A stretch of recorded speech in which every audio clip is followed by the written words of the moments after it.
and Jubal's second date update. The girl on the phone for a second date update today is shocked that a guy is not calling her back after he went on a date with her. Whoa. Why? Because in her own words, according to her email, she has never been blown off by a guy ever. What? And that's why they call her Sure Thing Amanda. Sure Thing Amanda is on the phone with us. What's up, Sure Thing? I don't think that's what she Hi. Oh, she's fine with it. Okay, I lied. Do they actually call you that? I just made that up. No, but I'm fine with it. Okay. Okay. All right. Well, I'm just going to call you Sure Thing from now on. So you said that this is the first time you've ever been blown off by a guy and not gotten a second date. Yep, this is the first time. How is that possible? That's what I'm saying. I don't know how it's possible. No, that's not what I meant. I meant, how have you never been blown off? I don't know. Just never had that happen to me before. So this must be a very confusing time in your life, and I'm sorry Yeah. about that, Amanda. Yes. Tell us a little bit about the guy that you want us to call today. What's his name? His name is Jimmy. Okay, Jimmy. So this is the story. So one morning, I was getting coffee before work, and I left the shop, and some guy, ran outside after me, and he was like, "You forgot this." And I turned around, and he had a comb in his hand, and I was like, "What? That's not mine." And he was like, I know. I just needed something to get your attention. I just wanted to talk to you. Oh, okay. So it was a little trick to try to talk to you. So he showed you his Right. dirty, bacteria-ridden comb that he had in his pocket. Well, I thought it was funny. It was clever, whatever. Are you someone who often gets chased down in parking lots for dates? Not chased down, but, guys asked me out. Yeah. So, we got to talking, and he seemed cool, and that's when he asked me to hang out. And I said, well, I have work right now, but he asked for my number, so I gave it to him, and we texted for a few days, and Facebooked him, did the background check, all of that. Yeah. Right. So you did your due diligence to find out if he's a perv or not. Right, exactly. So he seemed cool, so we set a time to, hang out for a date, and we went to dinner. How was dinner? Was everything cool? Well, everything was good except for one part that was a little bit weird. I told him I used to be a dancer.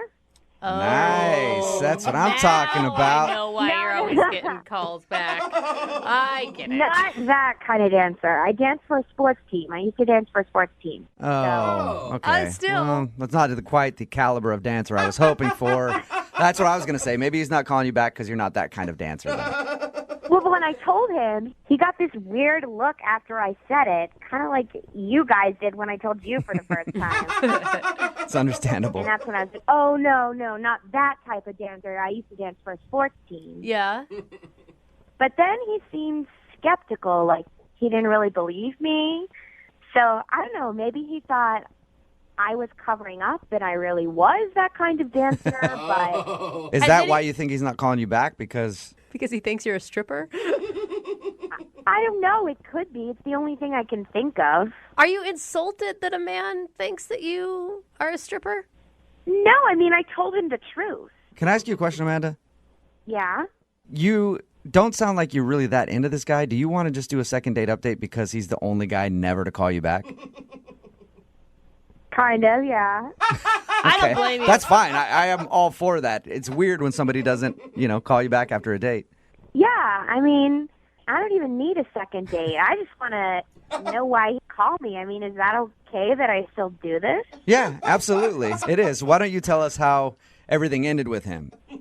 Well, he gave me a kiss on the cheek, and we went our separate ways. Did you make any plans for a future date? No, he said, I'll call you. Have you tried texting him? No, I haven't texted him. Oh, yeah, you'd never do something like that. Well, I'm waiting for him to text me. But maybe he just caught on to the fact that you're not really that interested in him, and so he thought, why even put the energy in? I don't care. I just want to know why he's not calling me back. Okay. How long has it been then since your date? Since you haven't reached out to him, you're just waiting for him to call. It hasn't been like a day or anything, has it? No, it's been like 2 weeks. Okay. Oh my gosh. Yeah, that's an official blow-off then. Yeah. This is the first time this has ever happened to me, and I can't figure it out. Okay, well, we'll play a song, come back, call him, and get your second date update, all right? Okay, thank you. You're welcome. Hang on. 92.5. Brooke and Jubal in the mornings. Second date update. Ladies and gentlemen, welcome to the stage, Amanda. fellas, she's working for you. She wants a second date update because the guy she went out with won't call her back, and she is so upset. And she's about to take it out for everybody to see. Get your ones out. Amanda's taking center stage and gonna show us how a second date update is really done. Isn't that right, Amanda? That's right. Yeah. Why am I introing Amanda like that? Well, because she's a dancer. Yeah. Unfortunately, she's not that kind of dancer. Yeah. But she thinks that the guy isn't calling her back because during their date, she was like, I'm a dancer. And then he gave her a weird look. Like you always hear when somebody just says they're a dancer, you're like, I know what that means. Uh-huh. And then she explained that she wasn't that kind of dancer, but she feels like maybe he didn't believe her. That's the only thing she can think of as to why he wouldn't be calling her back. She did also say that she's never been blown off by a guy before, ever. This is the first guy never to call her and ask for a second date. And that's more important to her than even getting the second date. She just wants to know why this is the one guy who wouldn't call her back. Amanda? Yep, You ready to get this thing going? I'm ready. And if he says That's something... right, she is. Amanda is always ready. Right. She lives by the motto, if you stay ready, you ain't got to get ready. And we're ready for some hot second date action. You've been moonlighting as a strip club DJ, haven't you? I want that job so bad. Okay, sorry, Brooke, you were saying something to Amanda before I started the music. Yeah, I mean, if it comes back that maybe he's just been out of town for the last 2 weeks and there's a totally reasonable explanation, are you actually going to turn him down at that point? I don't know. I mean, I guess we'll see how it goes. You sound actually pissed that this guy's not calling you back. Yeah. I am. I just want to know, like, of all the guys that I've dated, why is it this guy that's not calling me back? What reason does he have? Well, I'm going to dial the phone number right now and get him on the phone and see if we can find out why, okay? Sounds good. Okay.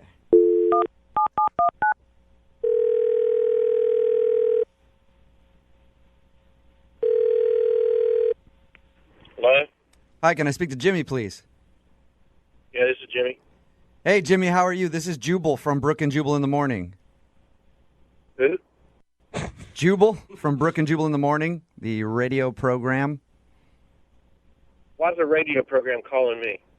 Well, because one of our listeners actually emailed us and asked if we could get you on the phone. Her name is Amanda, and you recently took her out on a date.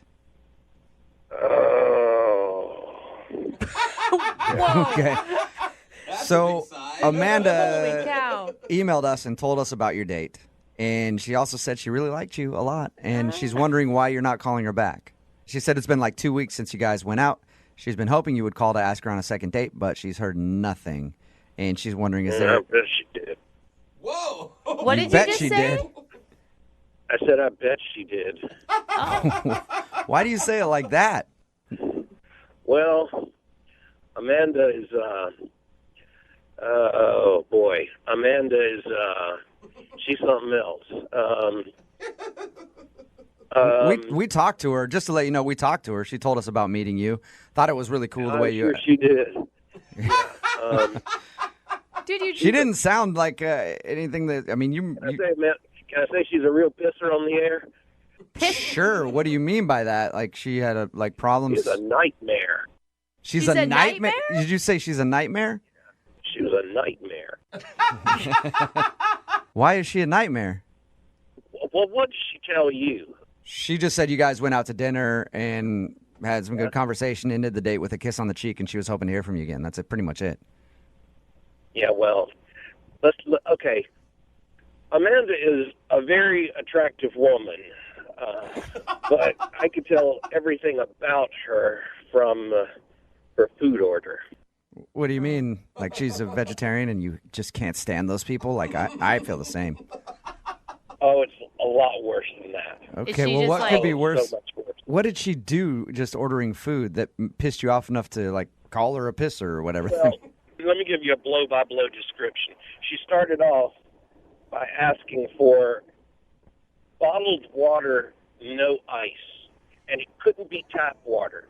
It had to be bottled. She explained all this to the waiter. Okay. Why is that so offensive to you, though? Oh, that's not offensive. That was just the opening salvo. All right. It got worse from there. Then she explained that she had certain dietary restrictions. Like, She couldn't eat any red meat, Okay. no gluten, no dairy, no fish that swim. What? But crab No are fish fine. that swim? I don't, like. Yeah, now let that sink in. So no gluten, no dairy, no fish that swim. She's a picky eater, obviously. Yeah, I even asked her, I said, what do you mean fish that swim? Oh, so she... And she made this little wavy motion with her hand, fish that swim. I said, yeah, I know fish that swim. Don't all fish swim? She said, no, there's some little fish that walk around, like shrimp, lobsters, anything with little bitty legs are okay. Is that Okay. just because she has an allergy or something? Who knows? I thought you were just saying it like as a figure of speech when you were talking fish that swims. I didn't realize that was the exact words that came out of her mouth. No, she actually said fish that swim.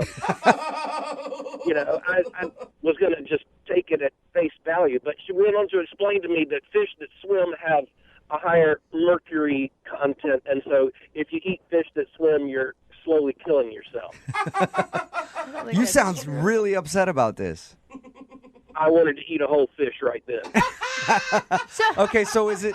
all right, so she's a picky eater. I've never heard the fish that swim thing before.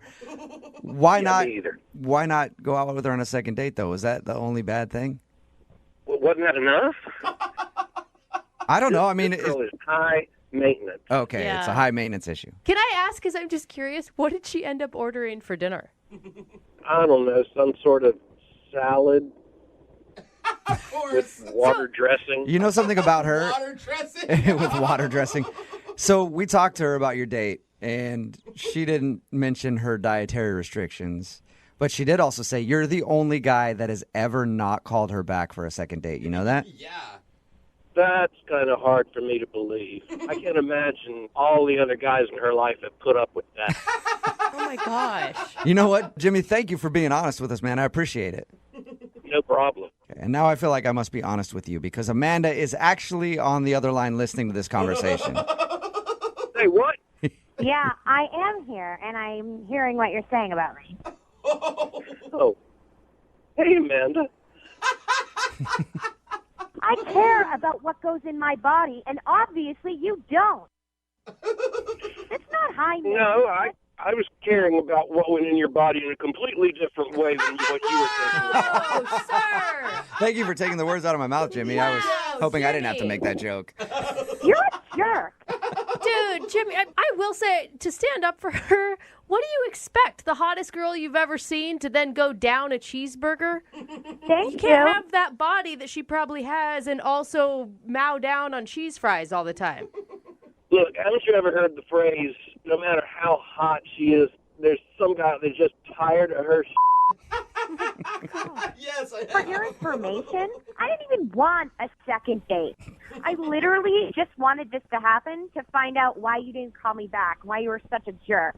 Obviously, I'm the hottest girl that you've ever gone out with, so that's for you. Look, I'm not going to lie. You're very hot, okay? But and I'd totally sleep with you once, but I just don't want to eat with you again. Oh, my gosh. Well, that leads me to my question. Jimmy, would you like to go on a second date with Amanda? There'll be no eating. Oh, You hell got no. Okay. Oh, we're I was going to say, you serious. guys, I would pay for you guys to go to dinner, but you don't even have to do that. You No, can just sleep no. together once. Not interested either, Amanda, huh? No, I'm not. Yeah, you're not missing out there, Amanda, whatsoever. Clearly. You know what? You're just a low-class jerk, and you obviously can't handle a woman like me. Whoa. I don't want to handle a woman like you. I'd rather handle a woman that eats fish, that swims. And by the way, I don't care what you think. All fish swim.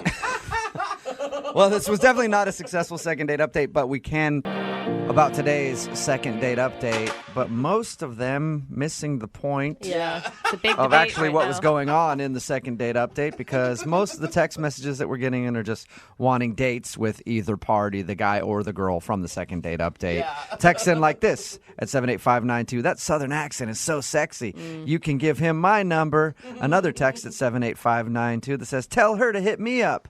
Another text in at 78592 that says, I'm in love with Jimmy. Give him my number.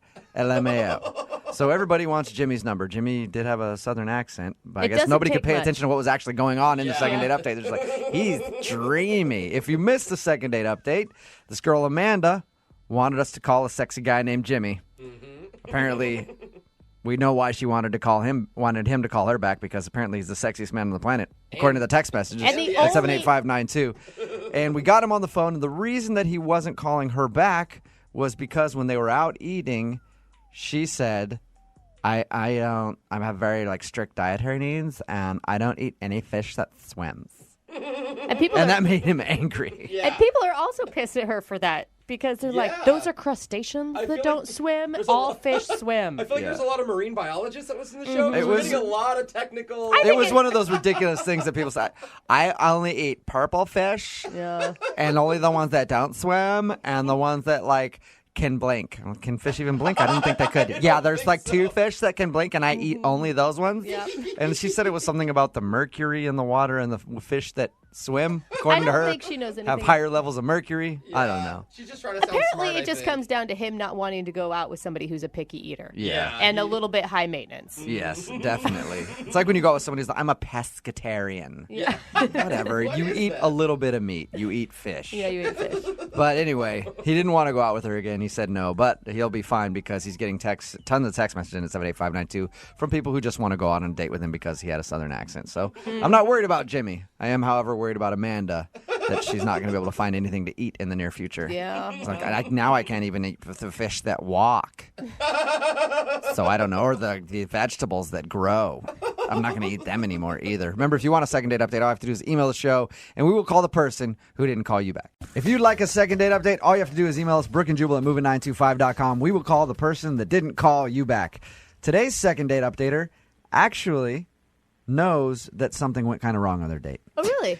Possibly. Yeah, normally people are clueless, and they're like, I don't know what could have happened. Everything was going swell. Then they call up and find out it was something very obvious that they did. John is on the phone right now, and he says in his email, there was one moment that may have ruined his date.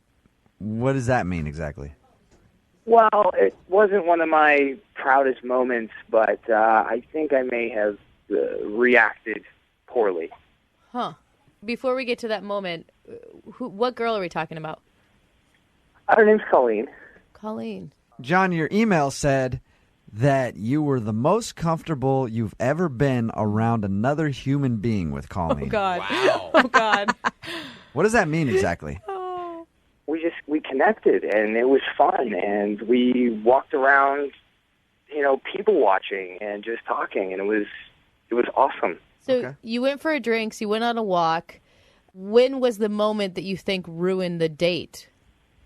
So we were just sitting on a bench, just kind of watching people go by and just chatting, and the moment felt right for me to kind of lean in and make the move on the the first kiss. And as I was leaning in and kind of assessing the situation, I looked down at my leg, and there was a huge spider on my leg.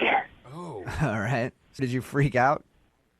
I may have screamed a little bit, kind of like a high-pitched Homer Simpson type scream. Or Can you give us a scream right now, John? Reenact it. We just need to really understand what happened here. I don't want to do it worse than it was. I hope it wasn't as bad as something like that. So you jumped when you were about to go in for the kiss. Did you call yourself out for it or anything? Because that's what I would have done. Yeah, I mean, I was sorry about that. That was a gigantic spider, and I just, blew our first kiss, and I feel like a dork. And, That's kind of cute, though. and she was kind of like, okay, that's fine. But then it seemed like her mood kind of changed, and maybe I shouldn't have said that I was going to kiss her. Maybe it just could have played it off better. I don't know. Before the spider incident happened, did you feel like she was into the kiss, she was going to kiss you back? I mean, I felt like I was like, this is going to be, I was having thoughts and emotions I never had before. I could picture myself, 20 years from now with this woman. Whoa. Wow. All right. Whoa. Strong. That's intense. John, did you reveal any of that to her?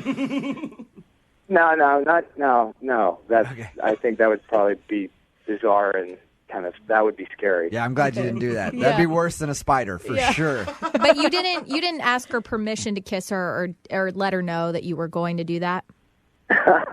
No. I wasn't like, hey, get ready. Here comes a big kiss. No, I think How did I like when guys ask permission to too. kiss. I You think do? that's Like when a guy chivalrous. says, "Can I kiss you?" I love it. Like that. Even just the thought of it makes my heart flutter. I like it Yes. when we're drunk in a bar and then we do it and forget about it the next day. So what happened at the end of the date? I mean, it just didn't have the intensity that it had prior to, my incident with the spider. And I couldn't tell if it was me feeling awkward or if she had changed or whatever, but we just kind of hugged and, gave like a not very passionate kind of peck on the lips goodbye kiss. And then it was just like, okay, I'll see you later. How many times did you say you've texted her since you've seen her? Maybe 3 times, 4 times. That's not bad. And what did the text say? Did they just say, "Hey"? Well, the first time I was just like the following day, like, hey, I had a great time last night. Okay. Great to meet you. Let's do it again. Okay. Soon. I just wanted to make sure, like, no love of my life Nothing slipped out creepy. anywhere. No, I didn't write anything. Yeah. Okay, John. Will you marry me? Or Yeah, don't do that. Don't do that. All right, John, hang out for about 3.5 minutes. We're going to play a song, come back, call her, and get your second date update, okay? okay, cool. All right, just hang on. Moving 92.5. Brooke and Jubal in the mornings. Second date update.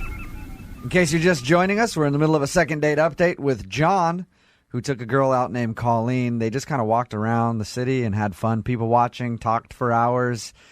Really, the only thing bad that John could think happened on their date was he went to go kiss her, but looked down and saw a spider on his leg and jumped and kind of ruined the moment. And then from after that, it got kind of awkward. Right, John? As far as I can tell, that's the only thing that I can think of that went kind of like off the plan, I guess. And you said, as you were leaning in to kiss this girl, you could see her in the next 20 years of your life. Well, all right, I kind of realized saying that on the radio and that if she hears that, that might sound a little bit too intense. But I mean, it was just that I had those feelings for her. You know what I mean? I felt like I could see something is there. John, are you one of those guys that falls in love easy? I wouldn't say that. Say that. So I mean, she's special then? Of course, yeah. I mean, I'm always optimistic, I guess. Maybe that's what I was thinking is like, each person I meet, I would try to approach with like a clean slate, I guess. All right, I'm going to get her on the phone now, see if we can get the answer out of her, and you can jump in whenever you want, okay? Okay, cool. All right, hold on. Maybe he's underplaying his reaction. Peed his pants.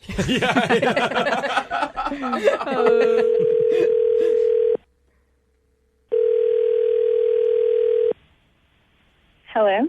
Hi, is this Colleen? Yes, this is her. Hey, Colleen, how are you? This is Jubal from Brooke and Jubal in the morning. I'm moving 92.5. Okay. Hi. How's it going? Good. How are you? Pretty good. Not too bad. Just calling to check up on you, see how things are. We haven't talked really ever, so I figured it'd be good to reach out to you. Any idea why I might be calling you, Colleen?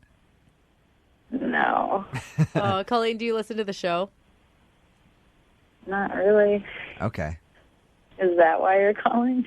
We're calling everybody in the Seattle area, asking if they'll listen to our show, and you just happen to be next on our list. We're desperate for listeners. We're begging. No, Colleen, I'm calling you because we do a segment on our show called the Second Date Update. Basically, if you go out on a date with someone and don't call them back, they email us to call you and ask why. Somebody emailed us about a date they went on with you. Okay. You recently went out with a guy named John. Walked around the city, kind of talked and sat there, had a fun time. Yeah. Doesn't sound like you're reflecting fondly on the memories. What happened? No, I mean, it's this is weird. Did you like John? I mean, I guess. Huh.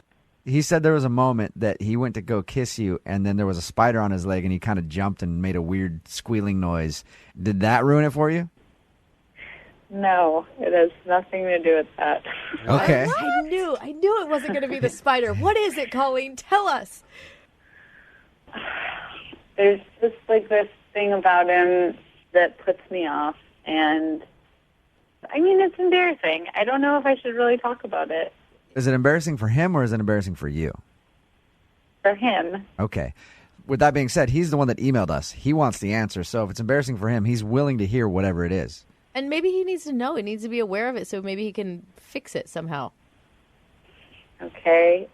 Well, my girlfriends and I would call him a tater tosser. Tater tosser? What does that mean? There are all kinds of weird things going on in my head right now. Yeah, what the heck? What's a tater tosser? He, was always adjusting himself. That is the best nickname I ever. like that. I'm totally stealing it. A tater tosser. Was he really Yeah. constantly adjusting himself in the middle of your day? Oh, man. Constantly. Every time we got up or sat down, it was just to the right, to the left, to the right again. To the left. Whoa! Oh, you got it. Come on. That is ridiculous. Colleen, I should probably tell you that John is on the phone with us right now. John? Oh, my God. I mean, that's something that actually is discussed amongst your girlfriends, and that Oh, yeah. I don't even know where that would come from. Are you serious that you're not aware of it? I have no idea what you're talking about. That doesn't even make any sense. If I go to sit down, I'm going to sit down. If I'm going to stand up, I'm going to stand up. I'm just all over concerned with my own yourself. personal comfort whenever if I have to adjust. I mean, it's 5 I know minutes. tons of men that don't have to touch themselves every 3 seconds. I saw you adjust yourself dozens upon dozens of times in one evening. The reason why I have to adjust myself is I have something that men that you've been with don't have. The tater John, tosser is bringing it. that could be taken either way. It could be that you got crabs too. You know what I mean? Like you have to touch that. Right, So I was be going to careful. say, is it a rash? Is that what you have? A compulsion? John, do you adjust yourself a lot? Do you know that you do? You know what? I mean, I'm half Italian, and it's just something that I think might be part of my culture. I don't know. But Colleen, could you see a bulge when he stood up? His hand was in the way. What could I see? You notice there's a separate there. Wow. All right. See, this is what I'm talking about. This is why I said I have chemistry with this girl, and and she's missing out on a good thing. Okay. I'm really disappointed. Colleen, other than that, did you enjoy going out with the tater tosser? I mean, he was nice and he was funny, but after a certain point, I mean, it was literally so distracting that I was just embarrassed, and I also didn't know, is this an invitation? Is this the subconscious, get in here? That's what it was. Absolutely it was. Are you kidding me? Absolutely. He's a man, so there's no subtle invitation Right. needed. Colleen, have you looked in a mirror recently? I mean, come on. I mean, I felt like I was the luckiest guy on the face of the earth that day. Yeah, see? You guys are really awing to that? He's said that she's hot, so he's fondling himself on the date, and both of you girls go, "Oh, that is the sweetest thing ever. Give me a break." The line between creepy and romantic is very thin. We will send you guys out on a second date if you'd like to go out again. Colleen, would you like to go out with John again if we tell him to cool it on the tater tossing? God, I don't know. We'll pay for it. Come on, I think you Italian should. stallion, come on. Hey, John, I'm going to give you 20 seconds to state your case here. Go for it. I don't need 20. All I need is this. And that is, if you want to see what the adjusting is all about, then we got to go out for a second date. There you go. I like that. Can we- Colleen, do you want to go out with John again? No, I don't want to see what the adjusting is all about. Oh, come on. I feel like Colleen needs to know, girl to girl, before you were on the phone, he was totally smitten and sweet about you. See? He really was. He said some really nice things about Colleen before With he his started. hand down his pants. Yeah, I mean, why is he sweet talking to you? But I get on the phone, I'm over here, and he's just Dr. Macho Man. What is that? It's a good question. So, Colleen, that's a no then. You're not going to go out on a second date with John. No. Aw. Come on. Maybe when I listen to the show and hear the sweet things you said to me, that's maybe, but based on what you've just said on the phone to me right now, no. You know what I like about this? Yeah. When we started this second date update, Colleen didn't listen. Now she just admitted that she's going to listen. So, sweet. Yeah! It's successful second date in my opinion.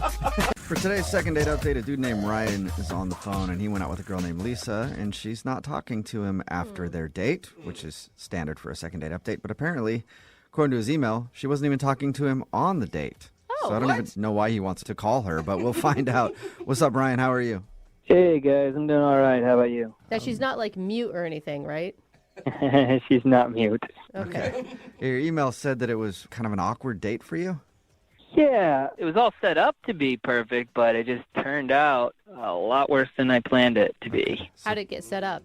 Me and Lisa, we met, on dating app. I believe it was Bumble. Okay. And she'd been telling me about how she had a stressful work week, and I just felt like the perfect thing to do would be a massage, Who doesn't like a massage? Right. Wait, are you guys in the same room getting massaged, or is it separate massages? Kind of intimate. Well, I hadn't done it before, but I kind of pictured it like kind of the same room, music, the scents or whatever, the smells and I don't know, clothes kind of coming off, maybe kind of romantic in that way, you know what I mean? Kind of a lot for a first date, I would think, but who knows? Did she seem to like it? I ran it past her, and she was actually really excited about it. Okay. good. I I mean, if she's on the same page as you, cool. Yeah, so, it was set up to be something really cool. In fact, when we got there, the whole vibe that I thought it would be was in place, the music, the smells and everything. It was romantic. Nice. And then we get there, and the two different massage tables were set up so that we were looking at each other. Okay, That's that could be intense. kind of awkward, yeah. That's so intense. Yeah, I was like, okay, well, we'll get a chance to kind of chat. Oh, man, but talking during a massage is the worst time to I know. talk. Even talking to the masseuse No, gets weird. I mean, I don't even want to pass, I like it hard. That's all I want to say. Dang, Brooke. Yeah. Yeah, I mean, I have very limited massage experience, so I just thought, hey, it'll be relaxing. We'll get to, connect. Okay, and did that work out for you? Well, unfortunately, as I start to try and talk to Lisa, the masseuse, shuts us down, immediately. She's like, no talking. I can't do my work if there's talking. I have to let the music guide me. I'm like, what? No. Okay. You got, the most serious masseuse. Yeah, you're like, I'm paying for this. Yeah. Oh, no. Yeah, it was awkward. And that's a little woo-woo. Let my music guide me. Yeah. Yeah, so we're just kind of, staring at each other in silence while we're getting this massage. It was a little weird. Oh, Yeah, man. it sounds weird. I would have kept my eyes closed. Yeah. Is that all you did for your date, too? Did you just end things after that? No, I mean, I tried to still communicate. After 15 minutes of that awkward silence, I end up raising my hand at one point, and I asked for a piece of paper from the masseuse. Were you going to write notes back and forth? Yeah, I was like, I'm going to try to at least talk to her through, writing notes on paper. Well, that's persistent. That's good. So I tried that, and after a while, literally my arms were, getting tired, and it was just awkward. Yeah, I got to think trying to write notes while you're getting a massage would be tough. Yeah. So then I tried to mouth little questions for a while, and it was just so awkward. Why did you just not give up and just be silent? Are you uncomfortable in silence? I was just trying to get to know her, I don't really know her that well except for messaging through the app. So how did it end up? Well, I'd also bought tickets to go see a movie right next door afterwards. Whoa. So, we finished things up, but we're running a little late, so we scurry over to the movie, and we get there right as the last preview's ending. So another instance where you can't really talk. Oh, my God. Yeah, another 2 hours. I'm sitting there right next to this pretty girl who I want to get to know, and I can't say anything. Oh. This is kind of horrible date planning Yeah, on this your is a part. terrible I'm gonna idea, say, all of Hey, it. movies are great, massages are great, maybe not for the first date, I guess. Yeah, Right. not together, Or too. together. So did you yeah. guys ever talk? Well, that's the thing. After the movie, I'm like, hey, you want to go grab a drink? I feel terrible. We didn't get to, chat much. And at this point, she was just like, we've already spent quite a bit of time together, and I have some plans afterwards. And I was just like, oh, crap. Yeah. Oh, dude. So overall, you probably said 5 words to your date. Yeah, hi, bye. Okay. Oh, Well, 5 out loud words. He mouthed Yeah. a lot of words apparently during the massage. I'm guessing no kiss. No, unfortunately. no, there's no way. All right. And she hasn't called you back at all after? No, she hasn't called. I've been trying to text her a little bit. She won't respond. And I mean, it wasn't like we were angry at each other or anything, or something went terribly wrong. It's just I feel like she doesn't really know me, and I just like to get another chance to show her who I am, Yeah. Totally. It doesn't sound like a bad date. It just sounds incredibly awkward. Yeah. Just bad planning, I think, is what you can chalk that one up to. So maybe you can get a second shot. I sure hope so. All right, Maybe you guys can help. We'll play a song and then come back and call her and get your second date update, okay? Cool, thanks. All right, hang on. Moving 92.5. Brooke and Jubal in the mornings. Second date update. I'm going to start the second part of today's second date update with a live reenactment of the date that our listener Ryan went on Okay. Oh, wow. with his girl Lisa. Cool. Here's how it went. Hey. Hi. Okay, bye. Bye. That was pretty much it. There That was was like a fun 5 hours. not a lot of talking, and Yeah. it was long too. If you missed the first part of today's second date, Ryan went out with Lisa. He scheduled a couples massage, which is kind of weird for a first date, but she was into it. They got the massage, but there was no talking during the massage, so they couldn't talk then. And then they had to hightail it over to a movie that they were late for, so they sat in the movie theater, didn't talk then, and then the date was over after. So they really didn't talk at all on their first date, and now she's not responding to any of his texts or phone calls. All right, Ryan, are you ready to actually talk to Lisa? I would love to talk to Lisa. Oh my God. Yeah, I think you can do this, Ryan. I think we can get you a second date. Yeah, granted, she may have spent the entire hour-long massage regretting the decision to do it, but I think you have a shot here. Yeah, I mean, if you could just, please just try your hardest because, she's amazing. And I know sometimes you guys don't always try that hard. All right, we'll give it an effort. We'll at least say more than 5 words to her. Promise. Excellent. That'll be better than I did. Okay, here we go.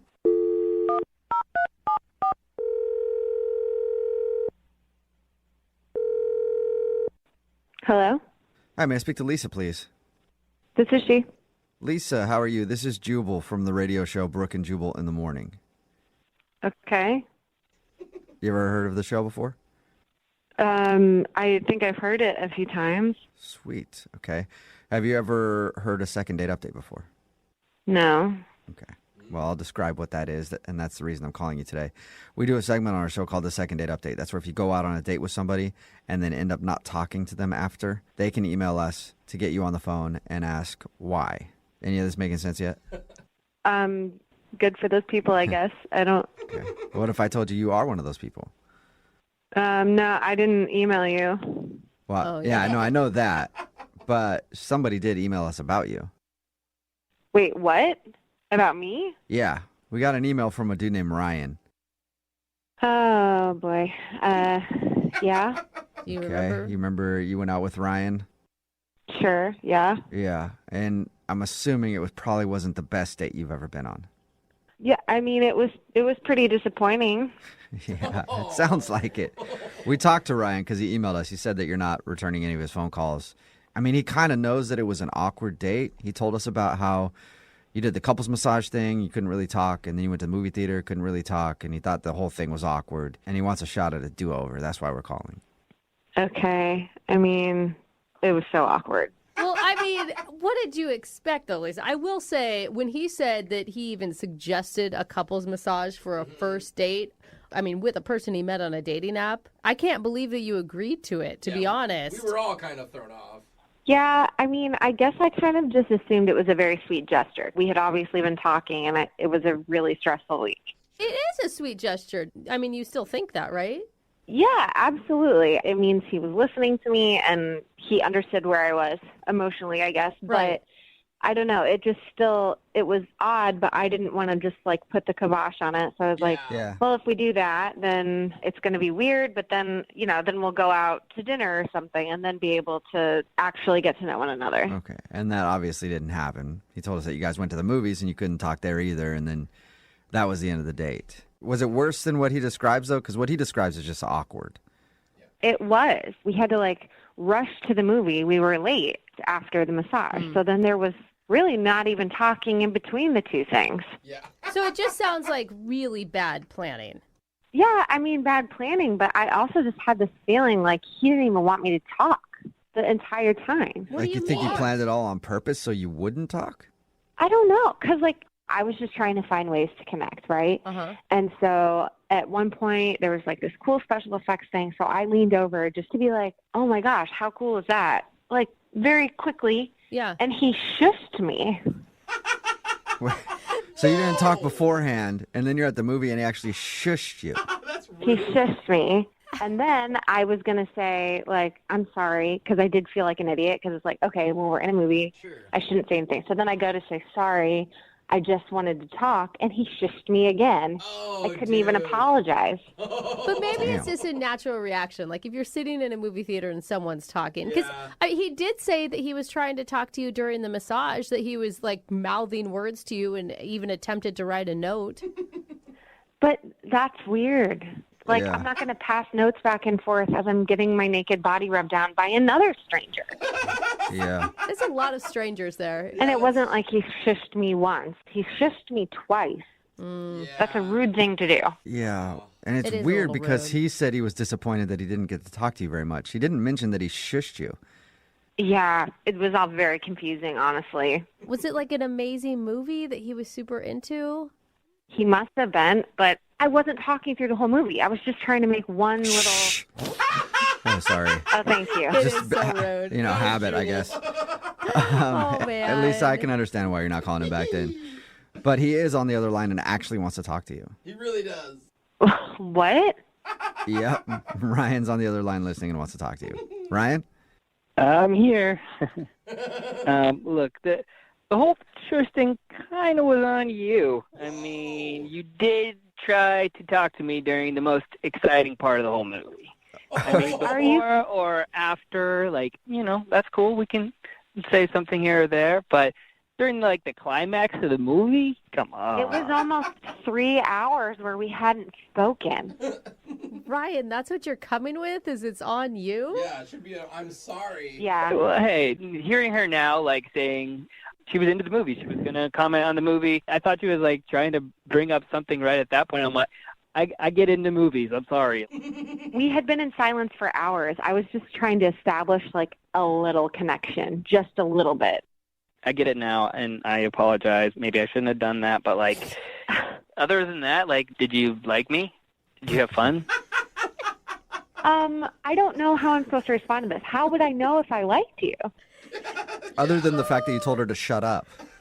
Like, just like the vibes that, like, were coming off of me, that you were giving me, like, the chemistry that we had, like, the way that you were looking at me and the way I was looking back at you. I know you had to feel some of what I was feeling.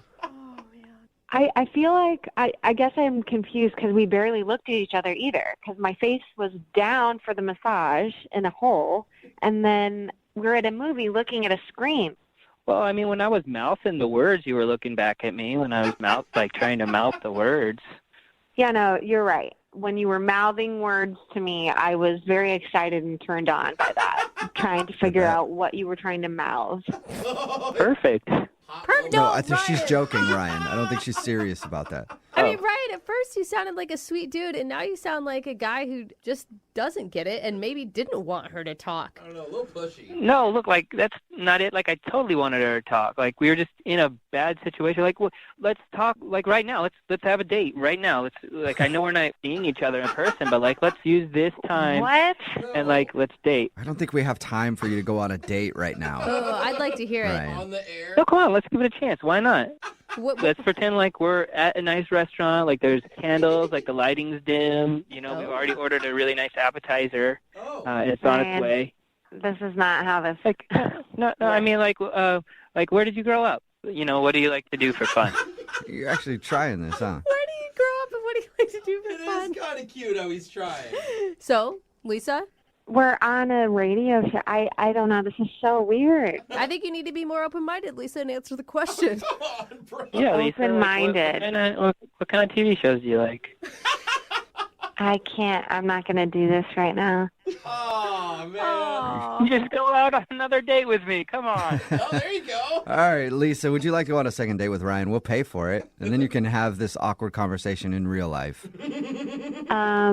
That was the most awkward date I've ever been on. I don't even know if we can call it a date. And Which one? The date you actually went out on or the one we just heard? Oh, my goodness. That was awkward. Yeah, that's fine. You can classify that as a date. So we've now been on 2 bad dates. So I'm going to have to say no. Oh. God dang it. Oh, come on. I admit, the planning was bad. The next time, I promise, no couples massages, no movies where you can't talk. We'll go to a nice dinner instead of trying to imagine one over the phone.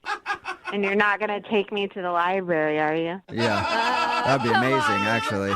Ryan sounds adorable, and you did say in the very beginning you thought he was thoughtful and listened to you when he even booked that massage to begin with. Yeah. Okay, here's the deal. If this is going to happen, what you have to do... Did you just shush her? I'm just kidding. It's a joke. It's a joke. Hey, this guy. Ooh, maybe too soon? I like it. Yeah, you're going to have to work on your comedy there a little bit, too. So what do you think, Lisa? Will you go out with him one more time? Well, it seems like this isn't going to end until I say yes, so I guess I'm saying yes. Yay! God, look what we accomplished when we actually tried. Congratulations, Yeah, Ryan. right. You got a date, not because she wants to. She just wants to get off the phone. So congratulations. Brooke and Jubal. Brooke and Jubal's second date update. Jose, what's the most you've ever paid for a woman? Wait, 75. 75? Oh, nice. Sense. I won't go higher than 60. what That's do you my think? breaking point. are you talking? What? It's Brooke and Jubal in the morning. I'm moving 92.5. That's not dating. That is It's not dating. That is not dating. And Jose, that's a bold-faced lie. You do not have that much money. She's right. I asked the question because Erica was purchased for $900. What are you talking about? You gotta be kidding. We're talking to a prostitute? No. Hey, Erica, what's up? Hi. Well, I don't know for sure, but I know that she was purchased at a charity auction by a guy for $900. You would turn a good For thing a into date. something horrible. Erica, tell us about the dude that purchased you at the charity auction. So I was standing up there, and it actually got pretty embarrassing. There was two guys bidding back and forth, and somehow it ended up at $900. Wow. Okay, that's That's like a embarrassing. Humble brag. Yeah, Humble that- brag there, honey. Yeah, you loved every second of it. I would have as well. Yeah. Which guy did you want to win you? I mean, it didn't really matter to me. I was just so surprised that it got up that high. Are you a model or something? I mean, usually you're a model. No, not at all. Why were you being auctioned off? I just got involved with it, and I thought it was a good idea because it's for charity, and I did not Yeah. expect it Okay. to come up to $900. Yeah, it's like a bachelorette auction. Yeah, type but thing. usually they're like models or somebody you know, so I was wondering if we knew who you Well, were. she went for 900, so she's at least hot. Yeah, we know. I'm saying. Definitely, yeah. Either that or she was topless. If you went for $150, Come on, be nice. so how was the date with the guy that you went on? Was he cool? Did it creep you out that he paid $900 to go out with you?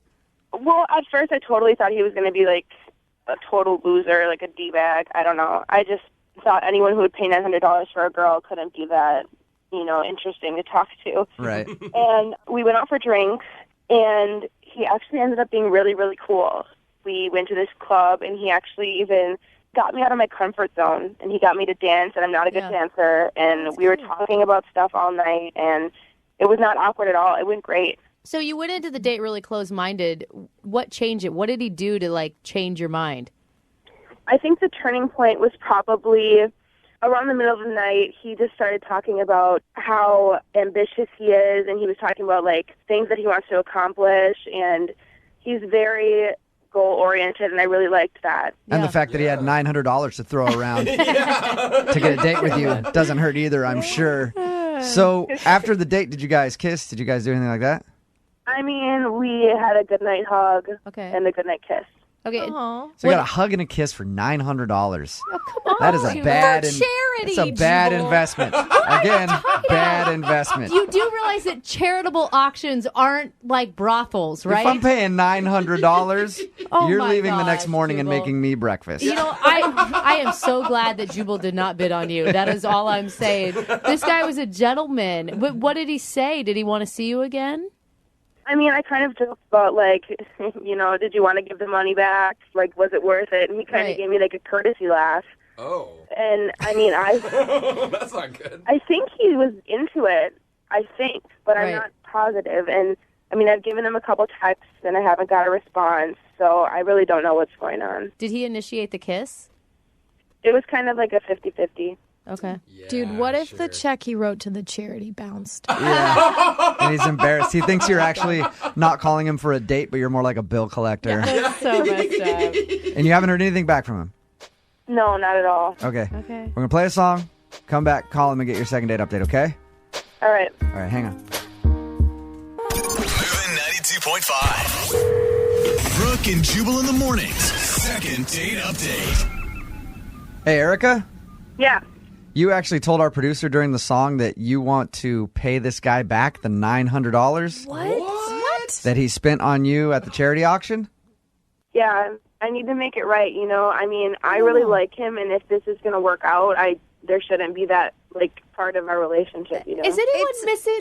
It was for charity, though. It's a tax write-off. Are you missing the point of why he spent the money? I just feel bad. I want to pay him back.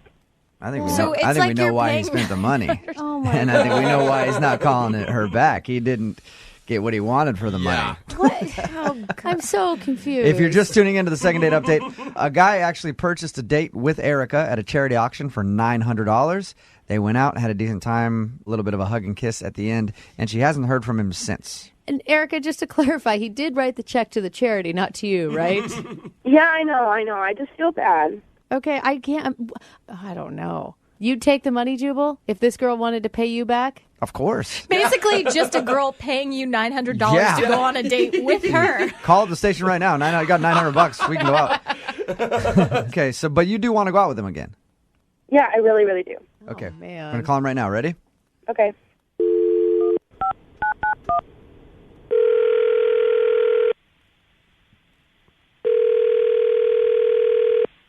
Hello. Hey, can I speak to Rick, please? This is Rick. Rick, what's up, man? This is Jubal from Brooke and Jubal in the morning. I'm moving 92.5. How are you? Really? I'm good. I learned recently that you spent $900 at a charity to go out with a girl on a date. Yeah. Are you It's serious? a little thing we've been doing on the show this morning. We're highlighting all of the good That is Samaritans not throughout our community, and we wanted to call and say thanks for donating money to a charity. From the #1 philanthropist in my Seattle. Yeah, Right just a to little the feel good moment for you this morning, Rick. Oh, gosh. Yeah, well, I don't know if I'm #1 philanthropist, but yeah. I'm actually calling you because the girl that you paid $900 to go on a date with wants to go out with you again, but you haven't been calling her back. Why? Wait, Erica? Yep. Yep. No. Yeah. Yep. I doubt that she would call in and do the whole radio thing to get in touch with me. Why is that? I mean, she was a knockout. Yeah, I'm assuming you paid $900 to go on a date with her. She better be. Yeah, exactly. Well, I mean, she was, believe me, worth like $9,000.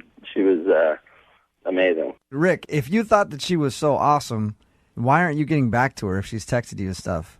I figured she was just trying to follow up and make sure that everything went to my liking and that I'd still be donating the money, which I already did. So, Rick, I do you have low self-esteem? Do you think she's way out of your league?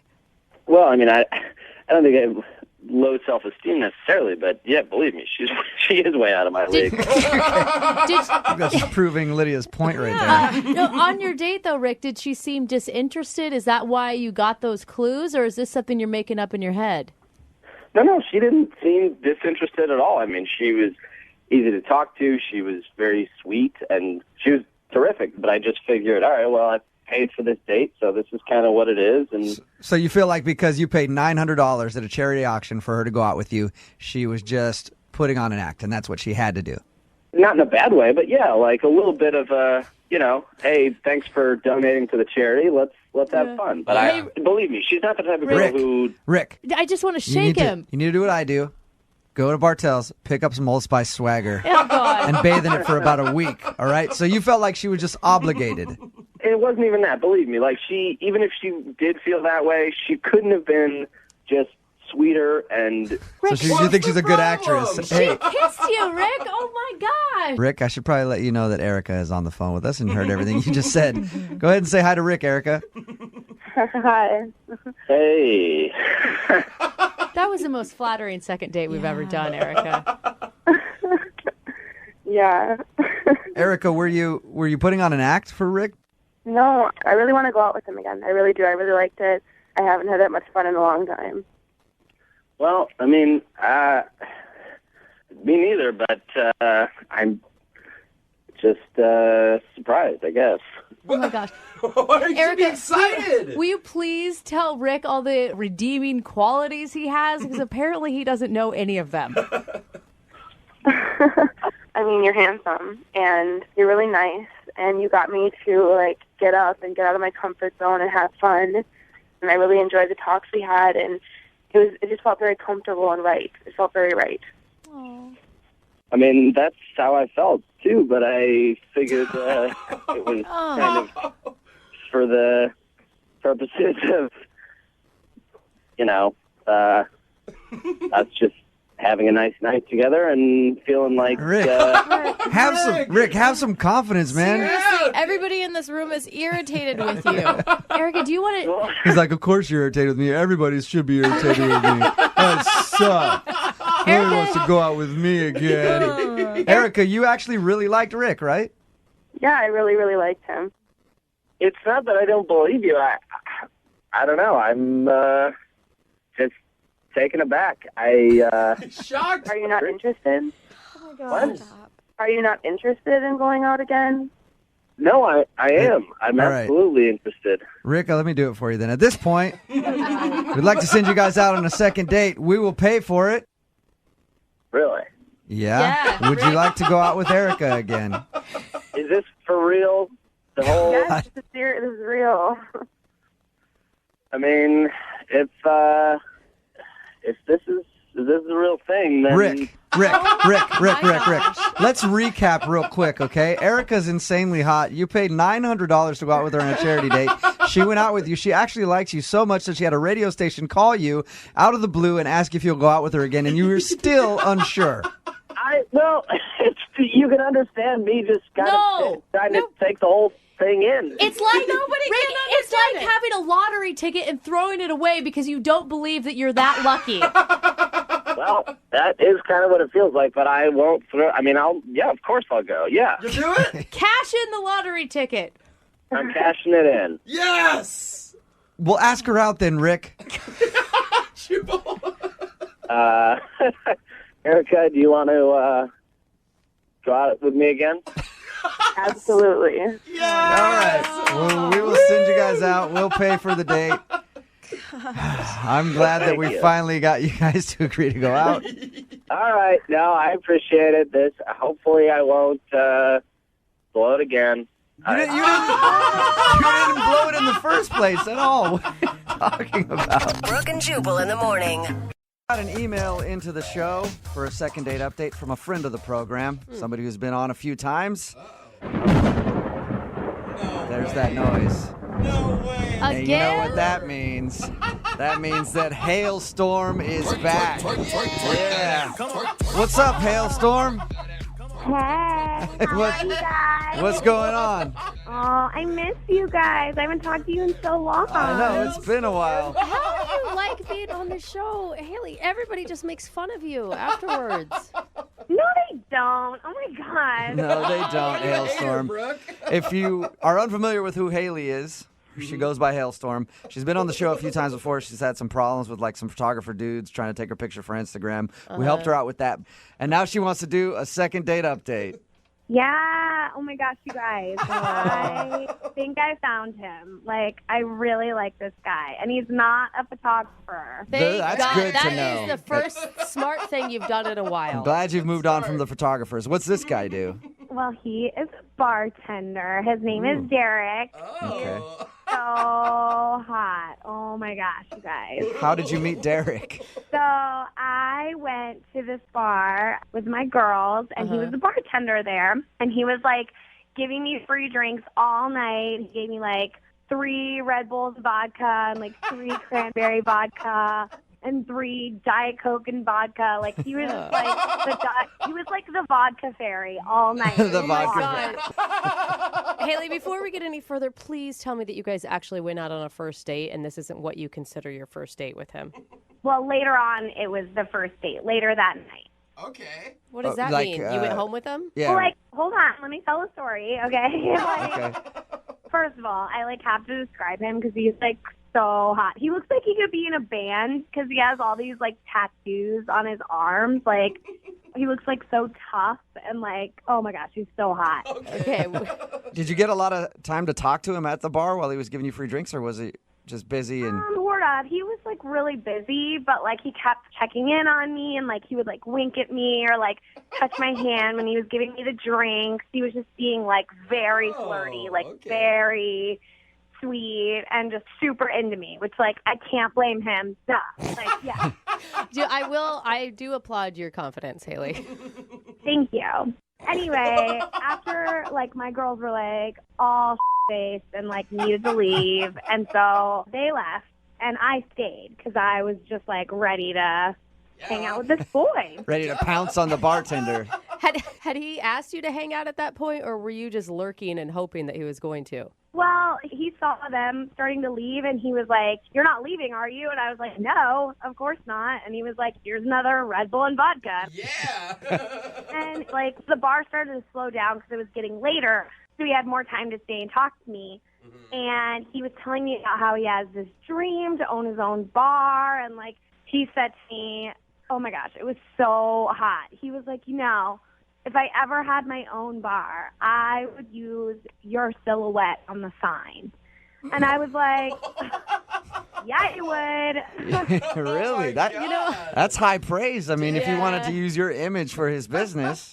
Yeah. And I was like, so about it. Because, like, no one's ever said to me before. Like, a lot of guys have called me hot, but that was, like, a new level of, like, hello, I want you to be, like, my marketing. Yeah. I mean, he's basically saying you're his muse. Yeah. What's that? Don't worry about it, Haley. All right, so did you just hang out with him at the bar? Well, he was closing up, and he was, starting to, like, get ready to go, and he was like, hey, do you want to go back to my place? And I was like, listen, I'm not that kind of girl. Like, I'm not just going to go home with you straight away. Good. So instead, we went to the parking lot, and we fooled around in his car. And What? Haley, how is that classier? It totally is classier. Like, I showed that, like, I'm flexible, but also, like, not easy, It All sounds right. pretty easy. So you wouldn't go home with him, but you guys went to his car to make out and stuff. Yeah, totally. Like, it was very PG. It was like high school, like, That was probably fun. yeah, it was. And it was like, give him a taste, but, like, don't give him the whole meal, you know? What else did you like about him besides hot and he was a good makeout? Hello, free drinks. That is a big positive. Yeah, Brooke. Oh, my God. Did you guys actually go out on a date, though?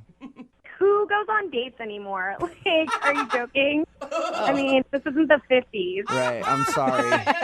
My bad. I'm sorry about that. Get with it. Okay, so have you guys talked after? So this is why I'm calling, because I'm having a problem. So we exchanged numbers, and everything was good, and he gave me a ride home, which was, like, so gentlemanly. I was like, oh, my gosh, you're such a hot guy. That is nice. Yeah, that's great. And then I didn't really hear from him, and so I went into the bar with some of my girlfriends just to, like, say hey and, like, hit those free drinks again. Yeah. And he was, like, kind of acting weird. He was also super, super busy, and so I can't fault him for that because, like, obviously he's a hard worker. He's working hard, serving drinks, da-da-da. Yeah. But, like, hello, pay attention to me. We had an awesome night. I'm all for a good drunken makeout session. I think that's great. But were you really expecting more from this relationship? I mean, he shared his dreams with me. I'm sure he doesn't do that with, like, every girl. You're probably right. Yeah. Guys don't just share their dreams with anybody, Hailstorm. Yeah. And he said that he wanted me to be his silhouette on his sign. Yeah, true, he that's did, Forgot didn't about that. Like, hello, it's me, Hailstorm. Okay, well, we'll play a song, come back, call him, and get your second date update, all right? Thanks, guys. Moving 92.5. Brooke and Jubal in the mornings. Second date update.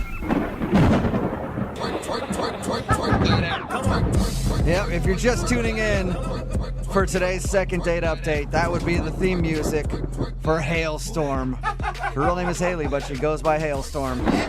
Hear the thunder clap, and she's on the phone today for a second date update. She met a bartender who was very sweet to her and gave her a lot of free drinks, and they hung out after his shift was over, made out in his car, and now he's not calling her back, and she's very upset about that. Hailstorm, are you ready to give him a call and find out why he's been brushing you off? Yeah, guys, let's get to the bottom of this. Oh my gosh, Haley. Haley, what are you hoping for out of this relationship with this bartender? I'm hoping to be the first lady of his bar.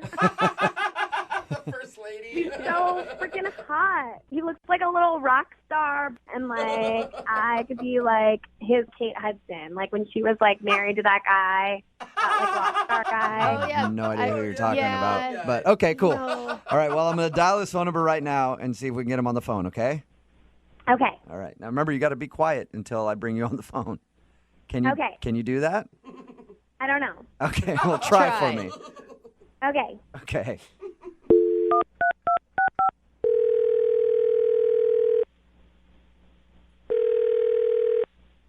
Hello? Hi, I was looking for Derek.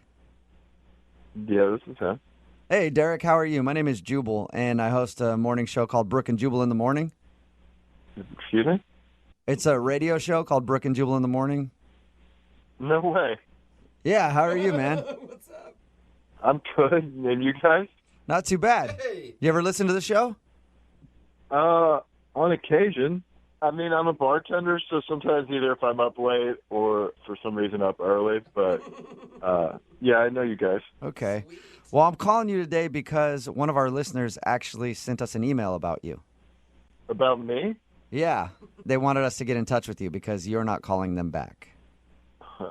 Okay. Who asked you to do this? Well, I'm going to go out on a limb here and just guess that you probably know this person because she leaves quite a mark on people that she meets. Her name is Haley. She likes to go by Hailstorm. Oh, my God. Yeah. She's pretty intense.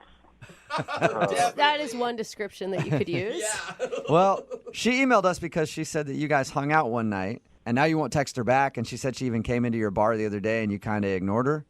Okay. She said all that? Yeah. Yeah, she told us a lot about you, actually. And what did she say?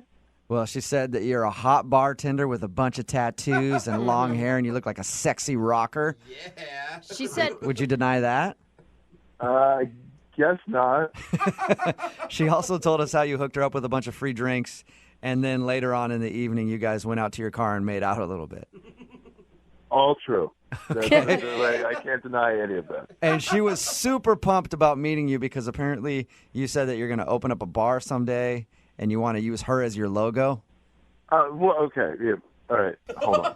Yeah, we were like talking after I got like done with work. We were in my car, and I mentioned that like I hope to one day like open my own bar, and that like she has like a great figure that would make like a great silhouette for my logo. But like, Was that, let me ask you a question before you continue. Was that a line? Like, do you use that on girls at the bar all the time? no, like she's sincerely like smoking hot. Like that's like she has a great body, but like I didn't really like mean it in like let's figure out a logo tomorrow kind of way. so you were just saying, like, in general, she would make a great... Yeah, like someday. Yeah, I mean, someone like with a body like that would make a great logo. Okay. For, like, semi-truck mud flaps and bar logos. Yeah, So- right? What didn't you like about her then? Why are you kind of blowing her off? I mean, it sounds like you thought she was at least hot. She's just like sweet and like sincere, like she wanted to help, but like the next day she started texting me and sending me attaching photos of headshots for like which one did I want to use for the bar. So it was more like you said, hey, you could be the logo for the bar one day because you're that attractive. And she, in her mind, was like, oh, my God, he told me I'm the logo for this new bar that is opening right now. I'm telling everyone. Yeah, exactly. That doesn't seem like it's enough to write somebody off. No, like she wouldn't stop. Like from there, she like was texting me all day long about it. Like my phone was just blowing up. Like What? it was like we were business partners all of a sudden. Hey, Derek, I do want to let you know that Hailstorm is actually on the other line listening to this conversation and wants to talk to you. Like what? Yeah. Hailstorm? What? Hey. Oh, hey. How's it going, Haley? Not so good. I heard everything you said. I had to mute my phone because I couldn't be quiet, but I heard everything. Well, I mean, I don't know what you want me to say. Like, everything I just said happened. Well, guess what? I'm a doer. I was trying to help your dream. And I'm sorry that you are a lazy person who doesn't want to actually, who just talk, and doesn't actually do anything with their life. Hold on. I told you that I wanted to open a bar one day, like, not the next day. And I do want to use your body and my logo, but, like, I'm not ready to start picking those out today. You know what? You're a jerk. Whoa. You got me all excited about this bar we were going to open together, and now you're like being all lazy and not I wanting to told do it. you I wanted to open a bar one day. I even gave you name suggestions, okay? I don't know why you wouldn't. Yeah, okay. Haley's Hole in the Wall or Haley's Hole. Like, I can't call a bar that. Haley's Hole. I love it. I think cute. that's a great name. The town I grew up in had a bar called Joe's Hole. It's I real mean, popular. for the type of bar I was telling her about, that's like, I can't. She wanted, like, custom cocktails. I mean, it was, like, too much. That's amazing. I would totally go to that bar, though. Think about it, okay? Haley's Hole is such a cute name. It's like, oh, out of the way, like, oh, it's like a hidden place, but it's also like, you like think about like, ooh, it's like kind of sexy, like, ooh, who's Haley? And like, maybe we're gonna see her there. Like, what's up with Yeah, Haley? it's a family establishment for sure. I'm sorry, Derek, but she's kind of funny. Like, It is funny. Oh, I mean, for sure, but I don't think intentionally. but why wouldn't you give her another second chance? I mean, she's got so much energy. She obviously really likes you. Yeah, she's That into is you. for sure. Yeah, I do have a lot of energy, and I am hilarious. I was voted funniest in my high school class, okay? Really? Awesome. I can't argue with results. To recognize that I would make a really great business partner. I know about nightlife. That is my life. I go out every night. I appreciate your wanting to help, but, like, I have my ideas about this, and I, like, just think it's probably better for me to do it myself. Fine. Do it yourself. You know what? I'm going to open my own bar. Oh. I'm going to open my own Haley's Hole. And then I won't even let you come in. I won't even let you near the place. Oh, no. Okay? You hear that, Derek? You're not getting anywhere near Haley's Hole ever. Ever. Oh, my I do have to ask, though, since it's a second date update. Derek, would you like to go on a second date with Haley? We will pay for it. Oh, man. You know, I think I'm going to pass. Like, Oh, I appreciate it, though. Come on. God. Good. It's just too much. You know what? I'm just enough. So there. Amen, Haley. I'm sorry Sure. you didn't get a second date, but can we get an invite to Haley's Hole when it opens? Yes, please. You guys are going to be at the head table. Awesome. Thank you. Head table at Haley's Hole.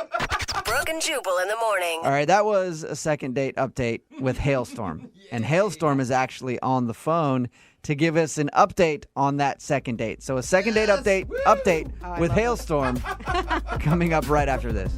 If you're just joining us right now, we're about to do a second date update. We just played a second date update from one of our favorite people, Haley. Yay, hailstorm. And the last thing that we heard from her was she met a dude who worked at a bar, and he wanted to use her as the bar's logo, and also they kind of made out in the parking lot and everything else. It happens. And apparently he wasn't ready to partner with her on owning a bar. Yeah. She was being a little presumptuous, so she decided she's going to open up her own bar. Uh-oh, show And him. that was the last we heard.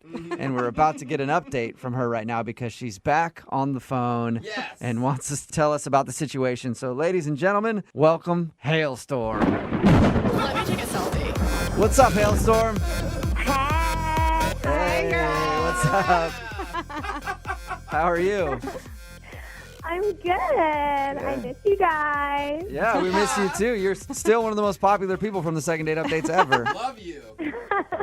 Thank you. I'm not surprised. So, Hailstorm, we just listened to that second date update, and it sounded like you said no to another date with this guy. So, why do you have an update for us? Well, I am never one to give up, so I have more to my story with Derek, and I thought you guys would be hungry to know what happened. Of course, everybody's hungry for Hailstorm. You know that. You guys sounded mad at each other at the end of that. Or at least you Oh sounded my mad. gosh. Yes, I was so mad at him after what happened because he didn't want to partner with me. He didn't want my ideas, but he just wanted my body. And I was like, I'm more than just a body. Right. Yeah. Okay. I have a brain. Yeah. So to get back at him after what happened and the way things ended, I sent him some provocative pictures of myself to make him jealous and to get back at him.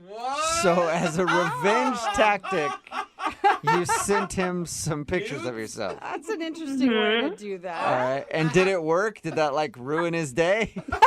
Well, it did work in the sense that it made him super jealous, and he was really sweet to me and wanted to get drinks. Oh, she lured him back in. Okay. And basically one thing led to another, and we ended up, after 3 months, moving in together. What? Oh, wow. Wait a minute. Yeah. No way. So you went from doing a second date update where it sounded like you guys hated each other. Yeah. You sent him some nudes, and then you moved in together. Yeah, I mean, it was fast, but it just, like, felt right, and Right. so you just got to go with your feeling on something like that. Yes, you do, because it's not a big decision. No. So you just go with your gut and move in after 3 months. But are you going to just live together, or are you still going to try to do these business ventures? Because that seems like it caused a little friction. Yeah. Well, we were sort of on the track to work towards the business venture, and, like, things were going good.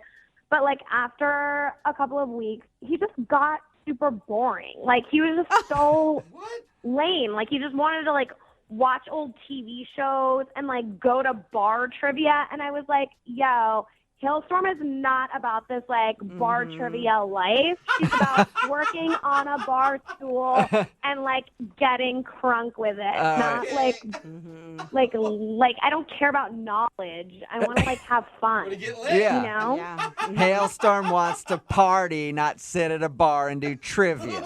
Exactly. Okay. So why isn't he on the phone now? Well, so I talked to him about it, and he was like, let's go play mini golf and talk this over. And I was like, no, this is over. I'm done. Wow. So you moved in with the dude and then broke up with him after a few months because he was boring, and then on top of that wanted to play mini golf. And trivia. Yes. So I wanted to call you guys to let you know Hailstorm is back on the market, baby. Oh, watch out, world. How many guys are going to be pumped? Yeah. Yeah. All right. Well, So if any of your listeners want to hang out and, like, down for whatever, let's do this. I'm sure they do. Text in at 78592. Hailstorm, I can get you a couple dates right now. I guarantee it. Yes. All right, well, Hailstorm, thank you for the update. Keep us posted on any new things that happen in your relationships that are coming up, all right? Okay, bye, guys. All right, bye. See you later. That is one fun girl. When I think of hot first dates, I think of one thing. Hot melted cheese. What? Are you dating? Dripping from a piece of cauliflower at the end of a really long, skinny fork. Oops. Did I get some of that cheese on my bare chest and now I have a 3rd-degree burn because we're eating fondue together? Yeah, that's right, baby. I should probably seek medical attention, but I'm not going to until this meal is done. Oh my God, that is an image I'm never going to get out of my head. That is a sexy first date. On the phone for a second date update today is a girl named Liv, and that's apparently what she did on her first date with a guy named Mark. They went out for fondue. I don't know if it was as sexy as I made it sound, but that's at least what she said they did in her email. Liv, how are you? I'm good, thank you. Good. Was that a really good recap of your date? It was so accurate. Yeah, sounds like it. So your email said that you met the guy you want to call today off of Tinder, and you guys went out for fondue. Yeah, we did, and yeah, I did. All right, and did you like him a lot? I really did. He was really funny and cute and kept burning things and dropping things, and I just liked that vulnerability. How do you burn something with fondue, though? Because it's all just like liquid broth. The bottom of the pot, man, it got scored. Yeah, there you go. Stirring it. I don't understand at all what you mean, but all right, we'll go with it. So you liked him. How many times did you guys talk before you actually went out since you guys met off Tinder? We chatted on Tinder for a long time, but that was our first date. And what was it about him on Tinder? I just thought his pictures were cute, his profile was good, and he did look like his picture, which was nice for one. Yeah, that's always refreshing. And you look like yours? Of course I do. So tell us about your actual date with him. Did you go to a fondue restaurant or did you make fondue at home? We went to a restaurant, and it was really fun, and I wanted to talk to him some more, but I was like, instead of buying another bottle of wine, why don't you just come over because I have some wine at my house, Mm-hmm. Yeah, we know. You're a little bit of bait to get him back to your place. Yeah. So he totally came over, and we had another bottle of wine and made out for a while. That's awesome. Do you think that it was just like a Tinder hookup, though? I don't think so, because we went to dinner.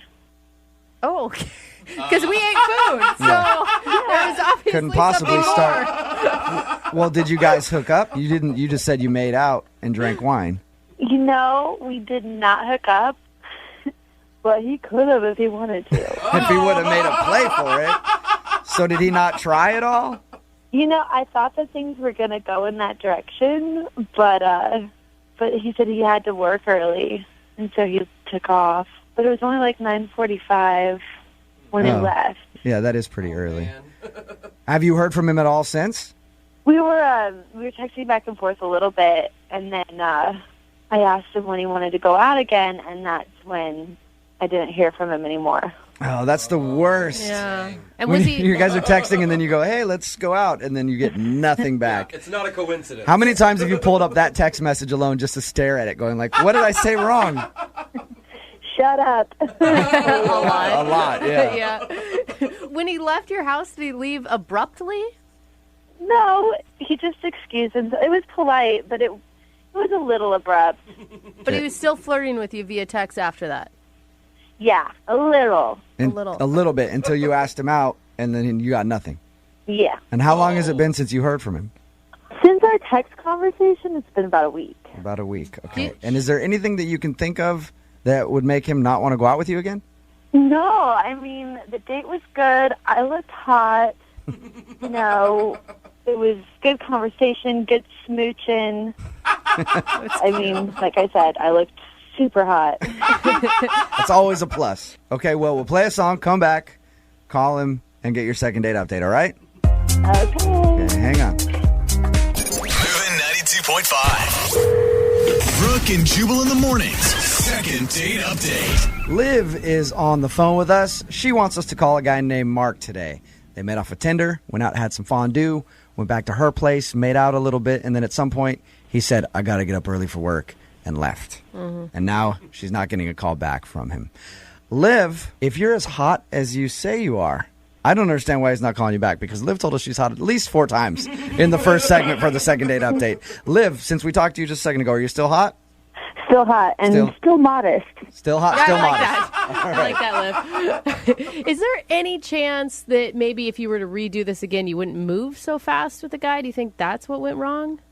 I mean, it was just necking. Yeah, Brooke didn't do that. Oh, I was just saying, she said, like, well, it's his for the taking if he wants it.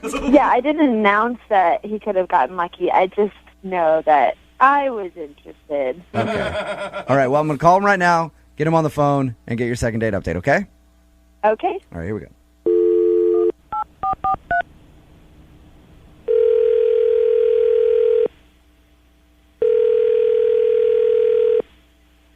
Hello?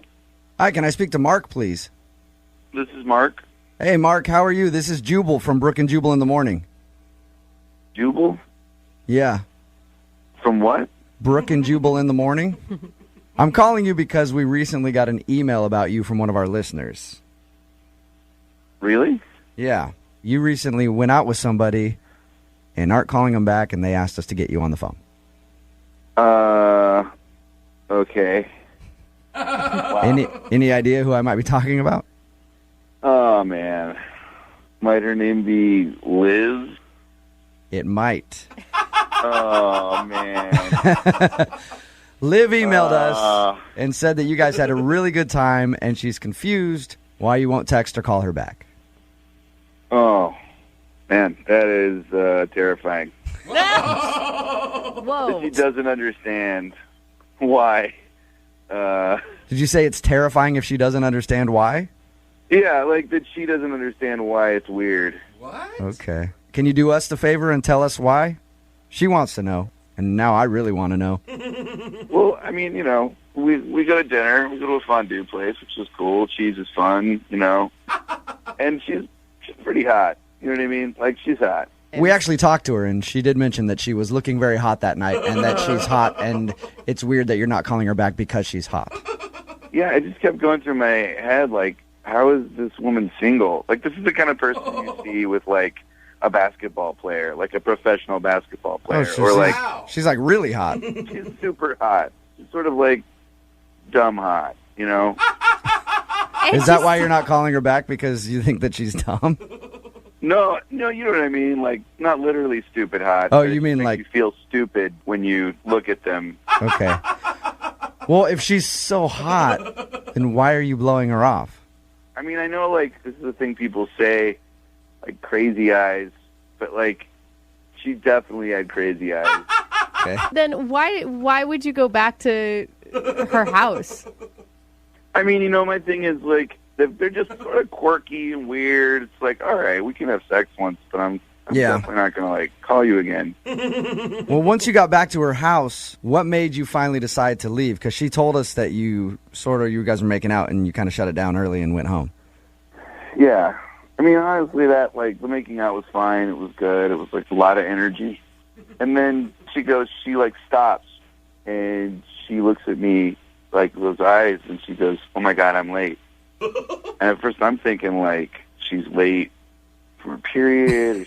Yeah. What? That's the first thing that you think of? Well, whenever a girl says I'm late, that's the first thing that pops into my mind. Like, there's no way I could have got you pregnant. I just want you to let you know we've just been making out. Yeah.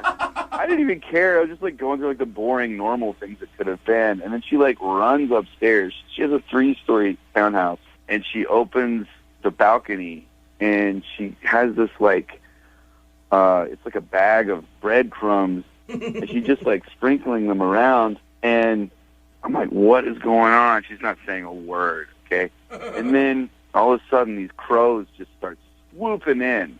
Like they were just waiting. Like they were waiting for her.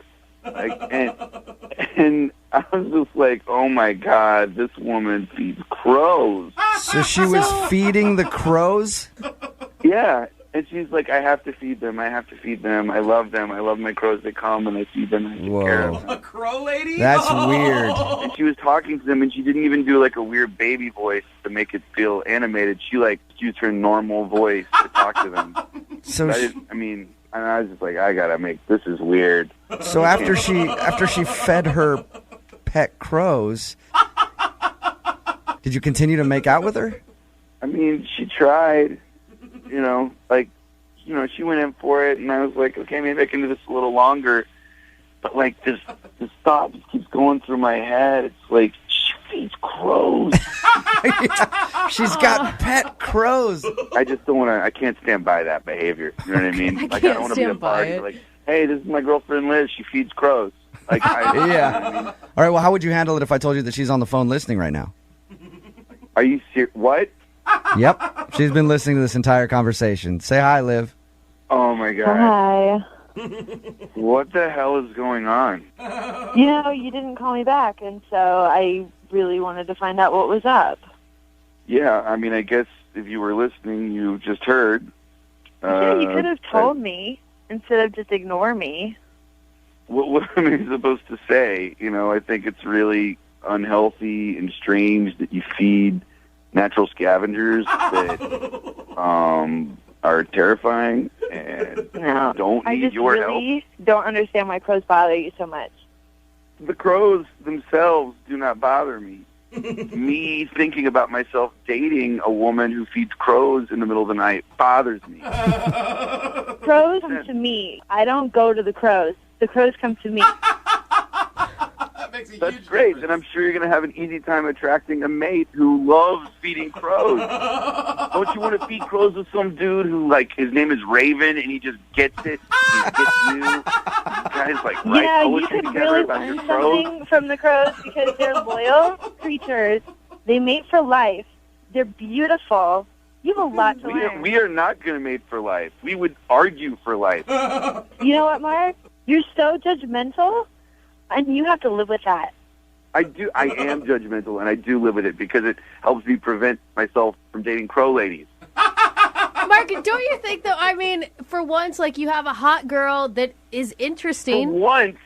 What are you, stalking me on Facebook? I'm just saying, like, you were going off about how beautiful she was and that it's amazing to meet a beautiful woman who's not dumb. Like, she's got some other stuff going on.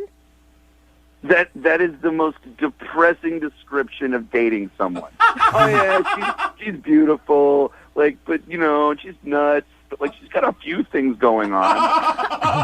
Well, Mark, I'm not even going to try anymore because I don't want to date you anymore. And I just want to let you know that crows, they remember faces. You just remember that. They remember human faces. Are you threatening Mark with crows now, Liv? No, I'm not threatening him. I'm just letting him know that the crows are going to remember. Okay. Yeah, you know what, Liv? If I see a crow in my neighborhood because of whatever black magic you're just trying to do on me right now, I'm going to get really pissed off, okay? Every crow that Mark sees from now on is going to think that you're sicking on him, Liv. Yeah, you're making this worse for crows, Liv. Well, at this point, I probably have to ask the question anyway. Mark, would you like to go out with Liv again? I will pay for a second date for you guys. Oh, my God. Have you not been listening to the last 5 minutes of our conversation? You know what? No, I don't want to go out with you anymore. And I wasn't kidding about the crows. They really are going to remember you. Oh. Thank you. Thank you so much. All right, well, Mark, thank you for your time. Good luck with everything, okay? Thanks. All right. Hey, Liv, Yeah. we're cool, right? Me and you? Yeah, we're cool. All right. I just don't want to piss you and the crows off is all. Brooke and Jubal in the morning. Nothing says a fun date like a Goofendorfer coffee table. What? Or a Lack shelf. Or a Gorfendugan couch. What are you talking about IKEA.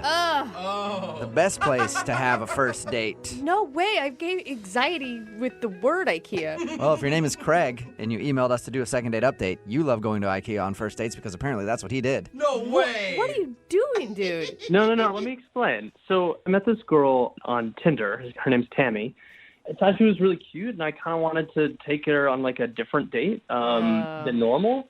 So I was like, I'm going to be creative. I'm going to take her on an IKEA date. And IKEA's great. It's fun. No, yeah, by yourself. It's not. It's stressful. You can't find your way out of that place. It lasts for hours, and there's no alcohol. Well, I mean, not if you bring your own. Oh, so did you bring in some alcohol into the IKEA? Nice. Exactly. Like a nice little flask. No one's going to know. Oh, you did? Smart. You may have just turned me. I don't know why, but I feel like that would make it more bearable. Plus, when you don't have to actually buy anything, it's actually a really nice experience because it's like this mansion that you're walking around. It's just a mansion full of particle board. So how did you sell this to a girl you met on Tinder? So we were chatting, and she kind of, raised how it was like she goes on a lot of normal, boring dates and how she's kind of over getting coffee, she was kind of bored with going to a restaurant. And I was like, all right, well, I'm going to take you on like a fun date, like on a different date. Okay. And I bet you she never saw that coming. Exactly. Yeah. She just put up the challenge, and I tried to meet it as best as I can. I actually think it went really, really well because we met at IKEA. And we started to walk around, and it's fun. We're taking stupid pictures. We're pretending to watch the cardboard TV. We have a pretend argument in the kitchen. It was so much fun. It was a blast. It's like performance art at IKEA. I bet that was fun. Exactly. And we go and we have the Swedish meatballs at the cafeteria or whatever, and no one was there. And at the end, I kind of bought her fake flowers because they have those flowers at the very end that you can get. Cute. And, yeah, it was cute. Come on, that's a good date, right? Yeah. Well, and it sounds like she was in it. She was into this. Totally. So to me, you guys are a match made in heaven. I mean, thanks. Yeah, and you don't have to spend a lot on dinner. I mean, those Swedish meatballs are super cheap. Yeah. And they are delicious. So how did it end? Did you guys go anywhere other than IKEA, or did your romance end right there in the IKEA parking lot? Oh, no. I mean, I just kind of walked her to her car and just said, all right, well, let's get together soon. She was like, yeah, I'd like that. And then I texted her like a few days later, didn't hear anything. And it's been like a week and a half now, I think, and still haven't heard anything. So. And, when you asked her out again, did you ask her to like a normal, let's go get drinks at happy hour thing? Yeah, I mean, like, if you're asking if I want to bring her to Best Buy next time, no. Oh, man. So why do you think she's not calling you back then? I don't know. I mean, maybe she, like, went to all of her friends and told her that some random guy off of Tinder had took her on an IKEA date, and they probably all acted the same way that you did. Yeah, maybe. And we're like, what is that? All right. Well, we'll play a song, come back, call her, and get your second date update, all right? Okay, thank you so much. Okay, hang on. 92.5. Brooke and Jubal in the mornings. Second date update. If you're just joining us for today's second date update, let's go over the steps to building the perfect relationship. Okay. Insert person A into person B. Whoa. That is quick. That's a quick moving relationship. Realize that person A doesn't quite fit into person B, so reevaluate and realize that you're missing a screw, and that's why you can't fit person A into person B, and then completely lose your and just who cares about the relationship anymore. That's at least how you build a relationship when it started at IKEA. Like Craig, who's on the phone for a second date update today. Craig actually took his date to IKEA. It sounds weird, but he swears they had a great time. And I think it's strange because, like, she was into this IKEA idea, but maybe she was looking for more than just IKEA on that date. Or, maybe she didn't want to go to IKEA at all, and that was a really bad idea. Maybe. Well, that is an honest reflection of what happened. Maybe she just acted like she enjoyed going to IKEA with you. Well, I'm going to dial her phone number right now, see if we can get her on the phone and find out what went wrong, okay? Okay, cool.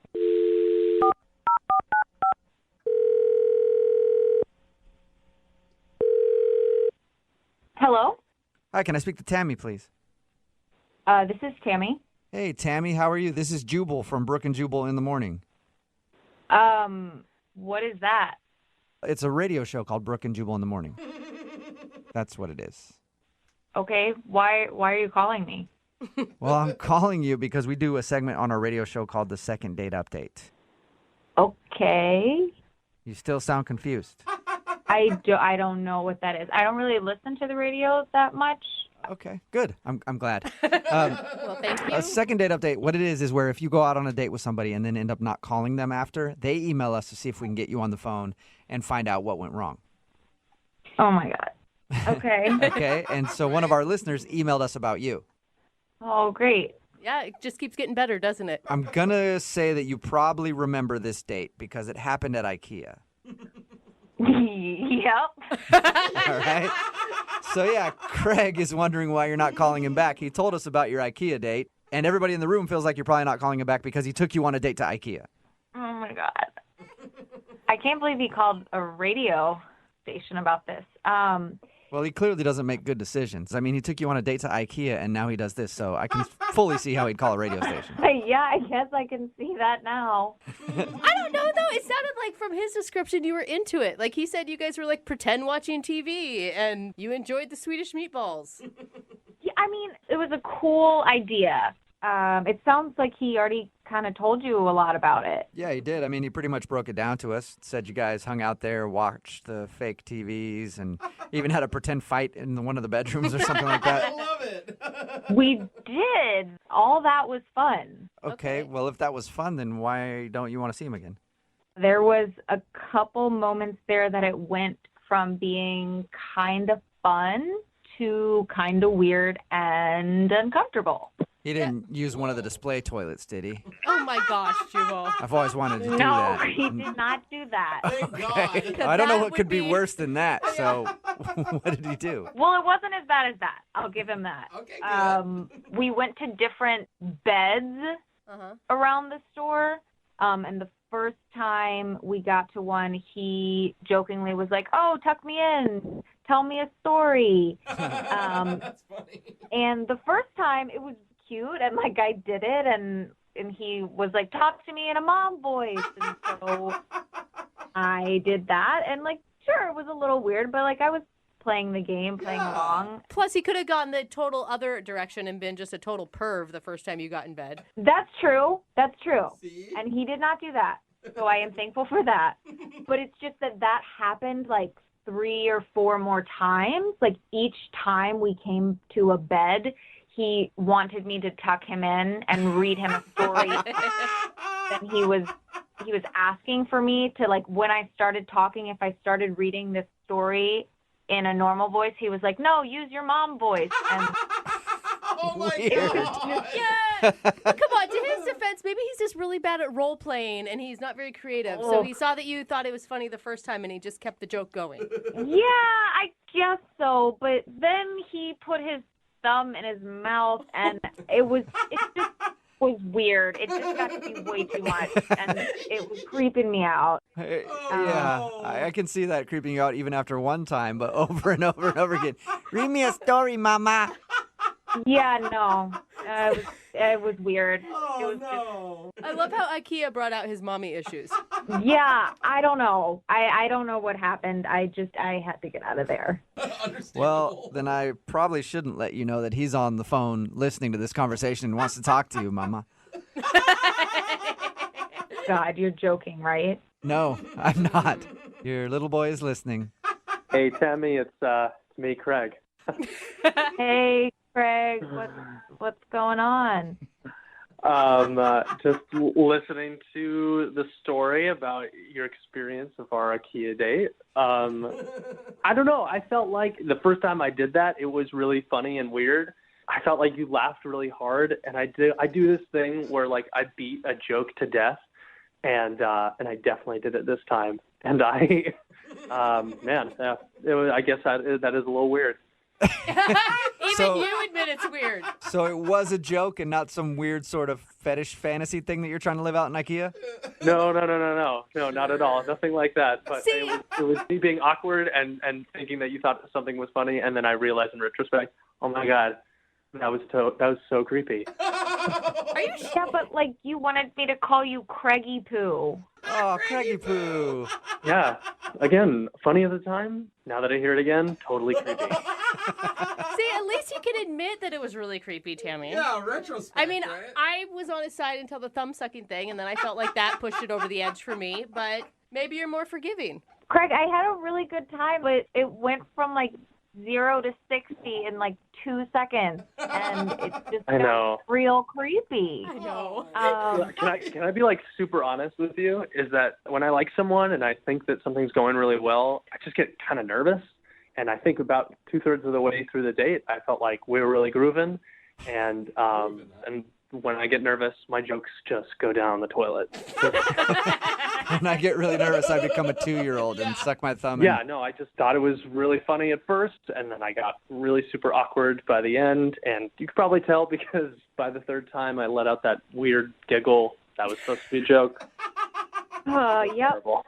I remember that. Craigie Poo, I want to hear the giggle. Yeah, Craigie Poo. I don't think I can do it again. Do you want me to read you a story? I can't go down this road because I might try to be funny, and it's not going to work. All right, well, I'll save you then. Tammy, would you like to go out on a second date with Craigie Poo? Now that you know it wasn't a weird thing and it was just a joke, we will pay for it. I don't know. My friends gave me a lot of crap when I told them about the IKEA ordeal. Oh, come on. He's the most self-aware weirdo that we've had. That's true. Come on, Mama Tammy, come tuck me into bed again. Whoa, what? Is that Tammy talking? Who's talking? No, that was Craig. Oh my God, that is Craig. Craig, what? I'm sorry, it's so weird. It is so weird. Right, don't do it if you know it's so weird. And it's so believable. Dude, Yeah. You sound like a girl. No, You it sounded sounds like a like a horror movie is what it sounds like.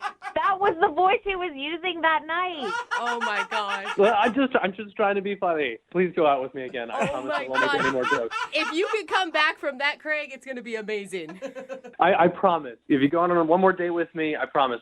No more Mama Tammy jokes. No more. Stop it! Oh, my God. The hair on my neck is standing up. Craig, I want to hang out with you because I want to hear that voice more. Oh, my God. It's so Tammy, what do you think? Will you go out with... No? Oh, come on. No, I'm not going out on another date with you. I have nightmares just hearing that weird voice that you're doing. I do too. I don't blame you. Craig, I'm sorry. No second date for you. That's okay. Stop it! Stop!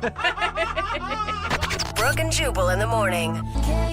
Very appropriate text message in at 78592. All it says is WTF about today's second date update. Yeah. If you didn't hear it, that was taped while Brooke was still here. She's out on maternity leave, and of course, Jackie is filling in, and Jackie's jaw dropped when she heard this dude's voice. Well, So it's Craig, like a helium balloon voice. yeah, this dude Craig wanted to call Tammy. They went on an IKEA date. He thought it'd be fun to go to IKEA and walk I think around. that's and- weird too. Yeah, it was pretty weird. But the reason she wasn't calling back was because he kept getting into bed and being like, read me a story in this weird voice. And he said he was doing it as a joke. And then he actually did the voice that he was doing. And I understand why she wasn't calling back. Here's his normal voice. I actually think it went really, really well. Okay, and here's the voice that he was doing. Come on, Mama Tammy, come tuck me into bed again. So creepy. It's like a doll out of a horror movie. Yeah. I'm going to hear this in my nightmares now. Come on, Mama Tammy, come tuck me into bed again. That is so Okay, creepy. it's creepy, but all kidding aside, he was just trying to be funny. Come on. Like, Come he on, was- Mama Tammy, come tuck me into bed There's again. nothing funny about that. I just think as a female, it would get old. First of all, maybe the first time I'd die laughing about it. That is hilarious. But then if he kept doing it, I'd be like, you're a freak. Yeah, this guy has a weird fetish or something. He wants his diaper changed, and Mama's not doing it. Remember, if you want to do a second date update, all you have to do is email the show, and we will call the person who didn't call you back. Come on, Mama Tammy, come tuck me into bed again. Also, just out of nowhere, I felt like talking about it. Oh, cool. If you've been in a car accident, like you're driving along right now and you heard this, Come on, Mama Tammy, come tuck me into bed again. and you just hit somebody, Yeah. well, don't worry about it. We got your back because you can get a hold of my friends at advocateslaw.com. It's 206-512-3555. The insurance companies are bullies, and they don't want to just give you the money. They want to just talk to you on the phone. Come on, Mama Tammy, come tuck me into bed and again. say creepy things like that. But they don't want to give you the money.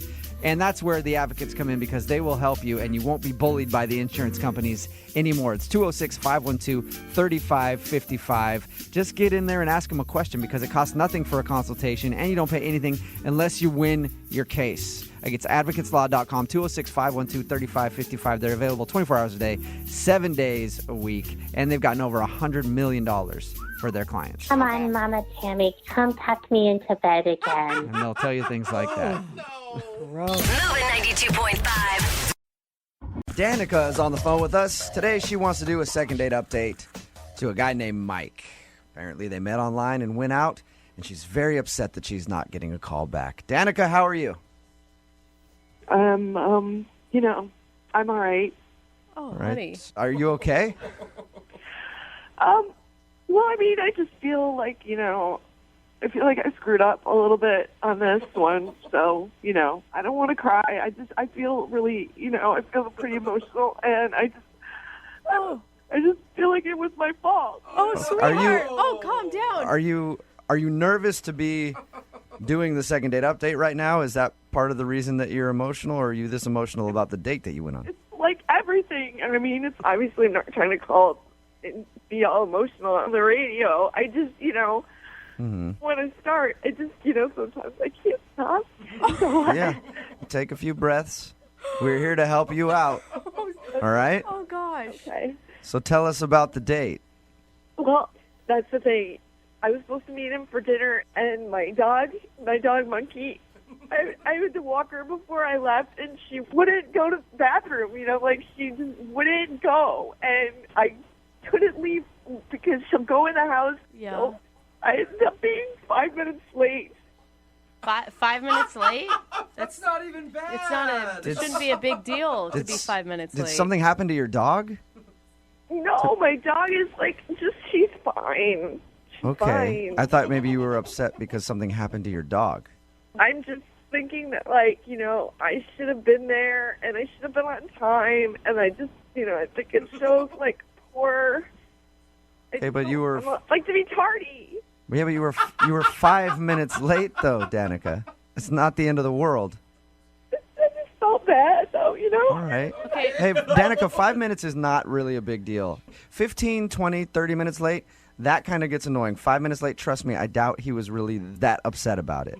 Well, I mean, 5 minutes is fine, maybe fine for a normal date, but like, what if it's like the one, you know, or it's the one you think is your dream man? Did you think this guy was your dream man? I met him online, and he is like everything that I want in a man. Okay, wait, hold on. Had you I'm ever telling even... you, I'm not like this. I'm not like this. Okay, take a deep breath. Again, you're going to be okay, Danica. Did you talk to him for a long time before your guys' first date? Well, I mean, obviously, we talked a couple times, but just his profile is like everything. All right. Sorry to laugh. Well, it's Yeah, a lot. keep it down, Jose. Sorry, dude. It's okay. I mean, I know it's kind of funny to some people, but it's just kind of how I react. Well, it's not necessarily laughing at you crying about the situation. It's more, it was 5 minutes late. Yeah. And for most people, they would not get that worked up. If that's how you express yourself, that's how you express yourself. I guess so. Did you were you this visibly upset when you actually met him? Well, I was, yeah. I mean, I was driving, and, of course, I was, like, getting emotional in the car, and I was mad at my dog, and, like, that's hard. And then I got to the restaurant, and, I realized I hadn't even combed my hair, and my mascara was everywhere. And so I was just trying to be, I tried to play it off. So it was obvious that you had been crying. Yeah, I mean, yeah. And I like, used myself to the bathroom to, like, go, like, get it together, Yeah. And I came out, and I sort of just lost it again, I mean, like, he was so sweet, and I started telling him about Monkey, and it was... What did he do when you started crying? He's, like, looked really surprised. He's a sensitive person, so I'm sure he was upset for me, but he was, like, being strong. So you guys continued the date after you were crying about your dog? Yeah, I mean, once I told him what had happened with Monkey, and, it made me feel better. We had eaten, and then the date was sort of over anyway, so... Okay. How did it end with him? He gave me a hug, and like a really super loving hug, and he just made me feel better. And I said, can I get a do-over? Like, this isn't me. This isn't how I am. And I texted him like a bunch of times. Not that many, but like enough that I probably thought I would hear back from him by now. So I don't understand why he wouldn't let me just have a do-over. Yeah, but Danica, if I went out on a date with you like that and you started bawling on the date, it would probably freak me out. Yeah. Either that or I would start crying too, and then we'd just be a mess, just the both of us at the table.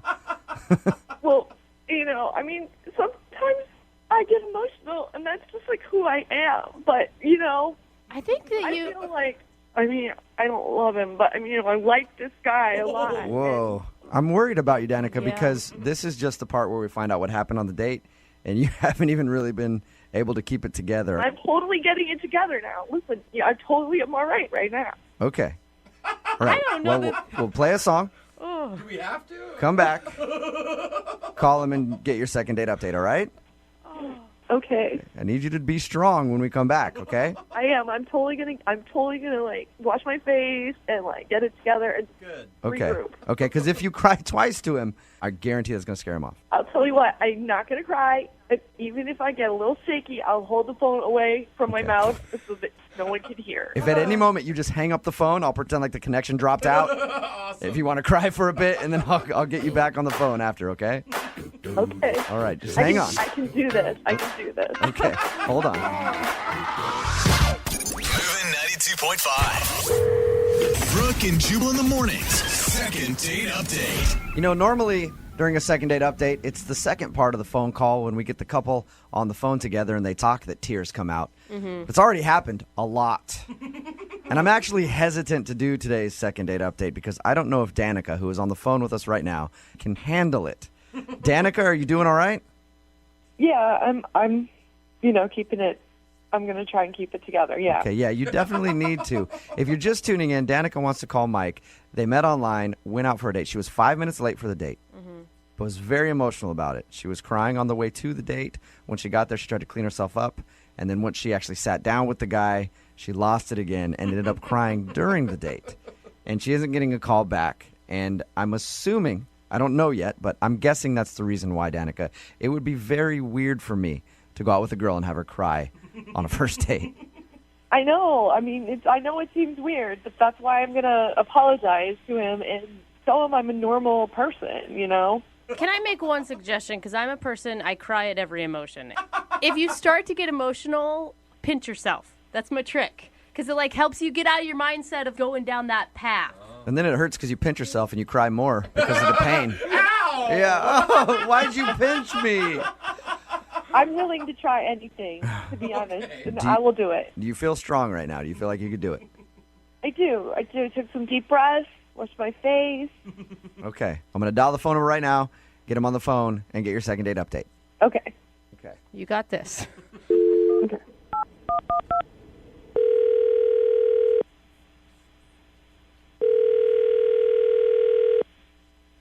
Hello? Hi, can I speak to Mike, please? This is Mike. Mike, how you doing? This is Jubal from Brooke and Jubal in the Morning. I'm sorry, where are you calling from? Brooke and Jubal in the Morning, the radio show. Okay. Did I win something? No, you didn't. I'm calling you because we recently got an email from somebody who went out on a date with you. Okay. And she's been trying to get a second date, but you haven't been returning any of her phone calls or text messages. So she asked if I could get you on the phone and find out why. Seriously? Mm-hmm. Her name is Danica, and I'm gonna take a wild guess and say that you remember this date. Oh. Yes, I do. So she emailed you to call me. Yeah, it's a segment we do on our show called the Second Date Update. That's a little awkward, but okay. What did you think of Danica, first off? I mean, Danica is a really sweet individual. She has a really, really great heart. I would just say that she is a very highly emotional person. Mm-hmm. Yeah. Really? We've talked to her about your date, and it was obvious from our conversation that she's very emotional. Oh, okay, right. So then you got a little bit of that. Mm-hmm. I'm a sensitive guy, and I'm a Pisces. I pick up on people's vibes, immediately. Mm-hmm. So I get it, but it was. I've never experienced anything like that date ever in my life. She told us about it and how she was 5 minutes late, and she was very upset about that, and she had been crying before. And my God, I thought, she ran in the restaurant and had no idea what was going on. She had mascara down her face, and she was telling me about her dog named Monkey, and she literally started crying hardcore at the table. And did you think at first? Did you think the dog died or something? That's exactly what I thought. So I'm in shock, because of the way she was reacting to it, but then she was so honestly upset that it was making me upset. And I felt so bad for her, but I didn't know what to do. So she's freaking bawling, and I'm sitting here she kind of got me teary-eyed, and and here we're like a mess sitting in the restaurant, like everybody's staring at us. Oh my gosh! Wow. Yeah, that would be awkward. Oh man, that would definitely be awkward. Yeah, it was the most awkward experience I've ever had in my life, and I feel bad for her. She's got a great heart. Yeah, it sounds like she's a very sensitive person. I don't know what I would do if I was in your shoes. I'm a sucker when girls cry. Why do you think I can't ever break up with girls? Because they always like to cry as soon as you say, I don't want to be with you. And then I'm like, all right, well, we'll stay. So I don't know what I would do if I was in your shoes. Yeah, and finally when we left, I was pretty much in a really weird mood afterwards. When someone is deeply, deeply emotional for an hour, I was kind of a wreck, quite frankly. I would after have felt myself. emotionally spent after that too. I mean, that's the right word to use. Totally spent. Oh my god. All because she was 5 minutes late to your date. Because she was late, and because she couldn't get her dog to use the bathroom or something. Like that's the craziest part. Mike, I have to tell you this right now. Danica is actually on the phone listening. Are you serious? Yeah, I am. Hi, Mike. I'm so first I just want to say, listening to you, the way that you just told our story was so sweet, and you're such a nice guy, and I don't know what to say. I'm Why so are you embarrassed. Why are you crying now, Danica? You're gonna get me choked up here. Why are you crying? Because I'm just trying to, I'm actually trying not to cry, and that's making me cry more. Oh God. Danica. Because I really care about you, and I really thought that, after all we talked about online, I just knew you're such a good person, and then I came, and then I ruined everything, and I totally a terrible. I just felt No. Stop. You're not a terrible person. You didn't ruin anything. Okay, I am sorry that that I couldn't deal with the situation properly. I apologize. But it's like we talked so many times, and was building up towards the date, and then I show up and I'm late, and that's so inconsiderate, and I felt so stupid. And No. It's okay. It's okay. You were late. I mean, it's that happens. It's not any reason. Oh my gosh, honey. No. Don't cry. Come on, Danica. Don't. Trying not to. I swear. I just wanna say that, and I know you've been avoiding my calls and my texts, and I understand. I have, and I'm sorry. Okay, I'm sorry about that. Okay. Come on now. I mean, look. I'm an emotional guy too. I mean, how are we supposed to function as a normal couple if I'm so sensitive and in tune to you, and you're connected to your heart, right? I mean, how are we supposed to balance that? We'd be a walking mess, just like a basket case of emotions running around the street. Are you saying you're concerned, Mike, that her being so emotional and you being so emotional, all you guys are going to do is sit around and cry together? I mean, I'm not saying that I'm going to sit around and cry, but I mean, I'm saying that I'm going to feed into her feelings, and I'm going to want to, nurture that. But I just feel like that's focused. That's kind of the energy is too focused on one thing. I don't want it to be a negative situation. I don't think it's negative, though. I mean, I don't think it's negative. I think that you were, such a good, you showed me, what a good guy you were. Just, sit there, and you were so sweet to me and so comforting, and, that's exactly the kind of guy I need. Hey, look, you are sweet, okay? And that's why I was there. It's just...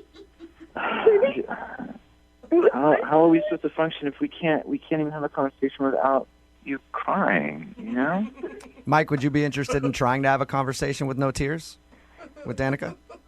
I mean, if that's possible. I can see if it's possible and ask you if you'd like to go out with Danica again. I'll pay for a second date for you guys. It's possible, I swear. What do you think, Danica? Do you think we can go no tears this time? I promise.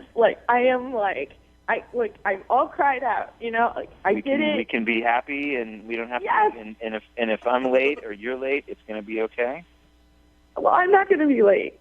Oh my gosh. And here's the thing. Fair enough. Here's the thing that you don't even know is that when I'm happy, I'm so happy. Don't display you have major mood swings. Don't do that. I go from super happy to tears Danica. in the matter of seconds. All right. Well, Mike, so you will go out with Danica again? let's give it another try. All right. That is awesome. It's going to be amazing. It already is. I can't believe it's happening, Danica. You may have found, you're right, your dream man, all right? I told you, Brooke, Yeah. this is so awesome. Don't screw it up, okay? No more tears. No more tears. I'm totally going to keep it together. Okay. Congratulations, Danica. You got your second date. Oh my God, thank you so much, you guys. You're oh welcome. my God, I'm so excited. Mike, thank you very much. I look forward to hearing back from you guys after you go out. Okay, yeah, we'll keep you updated. Today's second date update brought to you by Xanax. Hell. Brooke and Jubal in the mornings. Second date update. They say that one man's trash is another man's treasure. I already don't like the start of today's second date update. And that's why Tim is on the phone for a second date update today. He found a discarded date. And then he swooped in and got a date with her. Tim, now I don't want to call your date trash. It was just an analogy, okay? Yeah, I get that. Tell us about the garbage pickup. How'd it go? Yeah. Well, let me back up. I went out that night to go see a play, and I just went by myself. So I go to the theater, and I'm there, and down the row, a couple seats down, there's this girl, and she was pretty cute. So I smile at her, and she sort of smiles back. Did you throw her a wink, too? No, I did the polite, like smile, head nod, just like, hello, hi. Like bite the lower lip, like, Oh my God, Jubal. Yes. Any of the proper moves or just simply a smile? Maybe I should have done that. Right, you start talking about how this woman sounds like a sweater from Goodwill, and now you're... All right. So you smiled at her. I did, and the seat next to her is vacant. So I get a little courage, and I kind of walk down a little bit to the aisle, and I just said, hey, is anybody sitting in the seat? And she said, yeah, someone else is going to come take the seat. Okay, and then that's when you yelled at her. Why are you yelling at her now? He was upset. No. Oh, you didn't yell at her. No, I just said, oh, okay. I didn't ask who, the seat was for. Right, because it's none of your business because she's a complete stranger in a theater. Yeah, but she also didn't say, who it was for either. Yeah. If it was her husband, I imagine she would say, no, it's for my husband or my boyfriend. Right. She probably would have let you know, stop hitting on me. Exactly. Yeah. In the nicest way possible. I feel like seat taken is already stop hitting on me. Why are you guys saying, no, actually, I'm married. I'm in a very long relationship, and this seat has been taken by him. Maybe there's this possibility that the seat is, just for one of a girlfriend, a friend of hers that she went to see the play with. Yeah. Right. Okay. Okay, so you went back to your regular seat then? I did. I said, oh, okay, well, enjoy the show. And then I went back, and the show started a few, minutes later, and it was good. Okay. But then through the show, I sort of kept an eye just looking over by her to see if anybody had showed up. You almost sound like you're starting to get a little creepy. The guy at the end of the row that keeps looking over at her during the play. I did it. That's the thing. I didn't want to, so I kind of did the peripheral vision to see if there's any action happening over there. Mm-hmm. Anyway, so intermission comes, and no one had showed up. Ooh, the mysterious vacant seat. She's either lying to you or the person didn't show up. So, I went out, I got something to drink, do the intermission stuff, and when I came back in, I came in, so I walked past her to get into the aisle. Okay. And as I walked past her, I just said, hey, the seat's still taken? And she said, no, they didn't show. And I said, oh, well, do you mind if I sit there? And she said, sure. So I sat down. Yeah, good persistence. Okay. I would have felt weird going back up to her being like, hey, what's up? You said somebody's coming for that seat, but it's been open this whole time, and I've had my eye on that seat, so... What's the deal? Yeah. Are you a liar? You just lie to everybody? What's going on with you? I didn't want to seem that way. I didn't want to seem like a creepy guy. It was more like, I felt bad. Like, she got stood up on her date. It's kind of awkward, though. I mean, you're putting her in a position like, what is she going to do? Stick to the lie at that point? No, someone's still coming for the last half of the play? But the good thing is the play finishes, and we start talking, and then I just said, do you want to go grab something to eat? And she said, yeah, sure, that'd be great. So that's cool. Okay. Yeah. So we left, and we walked to a place, and we sit down, and, we talk for a little while. We get a drink. We get some food. Conversation's great. It's not creepy at all. And I noticed, though, that she's starting to get a little, like, tired. And so I was like, oh, you know what? Why don't we just call it a night? And she said, yeah, that'd be great. So I walked her to her car, said goodnight, gave her a hug, and said, can I call you? And she said, sure. Awesome. And so I texted her a couple times, and I never heard back. And I was, I thought things had gone well. And, then I emailed you guys. Did you ever find out who the seat was for? We didn't talk about it at dinner because I thought if I brought it up and she did get stood up, it would be uncomfortable or make her feel bad. So I just stayed away from it. Oh, that's a good idea. Pretty smart, yeah. So how long has Yeah. it been since you guys went to dinner? It's been like a week and a half. A week and a half. Okay, so she's definitely blowing you off. Yeah, and, I just started thinking about why, who was that seat for? Maybe it was for a boyfriend or someone that she was dating and he finally showed up and now she's like, no, I don't want anything to do with you. Maybe I was too forward, Maybe I was the creepy guy in the theater trying to steal the seat. Or, so that's why I emailed you guys. Well, we'll play a song, come back, call her, and get your second date update, okay? Okay, great, thanks. All right, man, just hold on. Brooke and Jubal in the morning. I forgot to ask the most important question about today's second date update. If you just missed the first part, Tim is on the phone, and he wants to call a girl named Sarah today. They actually met at a play. She had an empty seat next to her. At the beginning of the play, he asked if he could sit in it because he wanted to move seats and sit next to her because he thought she was hot. And she said it was taken. And then after intermission, he saw the seat was still open. So he asked her again. She ended up saying, yes, you can sit in the seat because whoever she was waiting for didn't show up. After the play, they went to dinner, had a great time, but now she's not calling him back. And I forgot to ask Tim this, and I'm sorry about that, everybody listening. I know that you really want to know. Tim, how was the play? No one cares about that. Scale of 1 to 5 stars. What are we talking? Well, the first act, I was a little distracted because I was, trying to figure out what the empty seat was about. So I think it was a 3. Okay, good. All right, cool. God. Should we even do the second date update now, or have we gotten that all cleared up? No, I still want to know why she never called back. Okay. And Tim, you can't remember any awkward moments you guys had when you went for dinner and drinks after the play? No, everything was real, casual and cool, and I thought I was being very, polite, and I asked a lot of questions about her, what she liked. I thought it was a good conversation. You actually seem very charming and like a good listener, so I'll give you props on that. Well, thank you. Thank you. Horrible play reviewer, but... Yeah. Jubal's got a point. I'm going to dial her phone number right now. Here we go. Okay.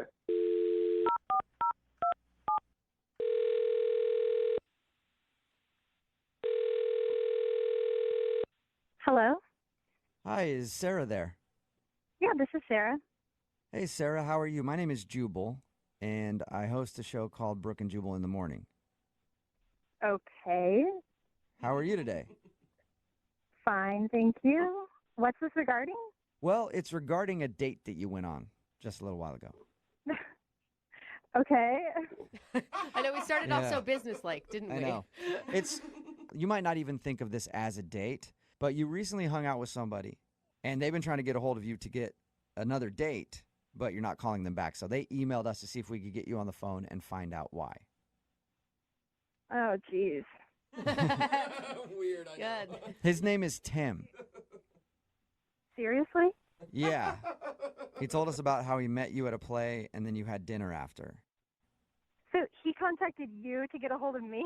Yeah, he did. Apparently, he's been trying to get a hold of you, but you're not returning any of his phone calls or text messages.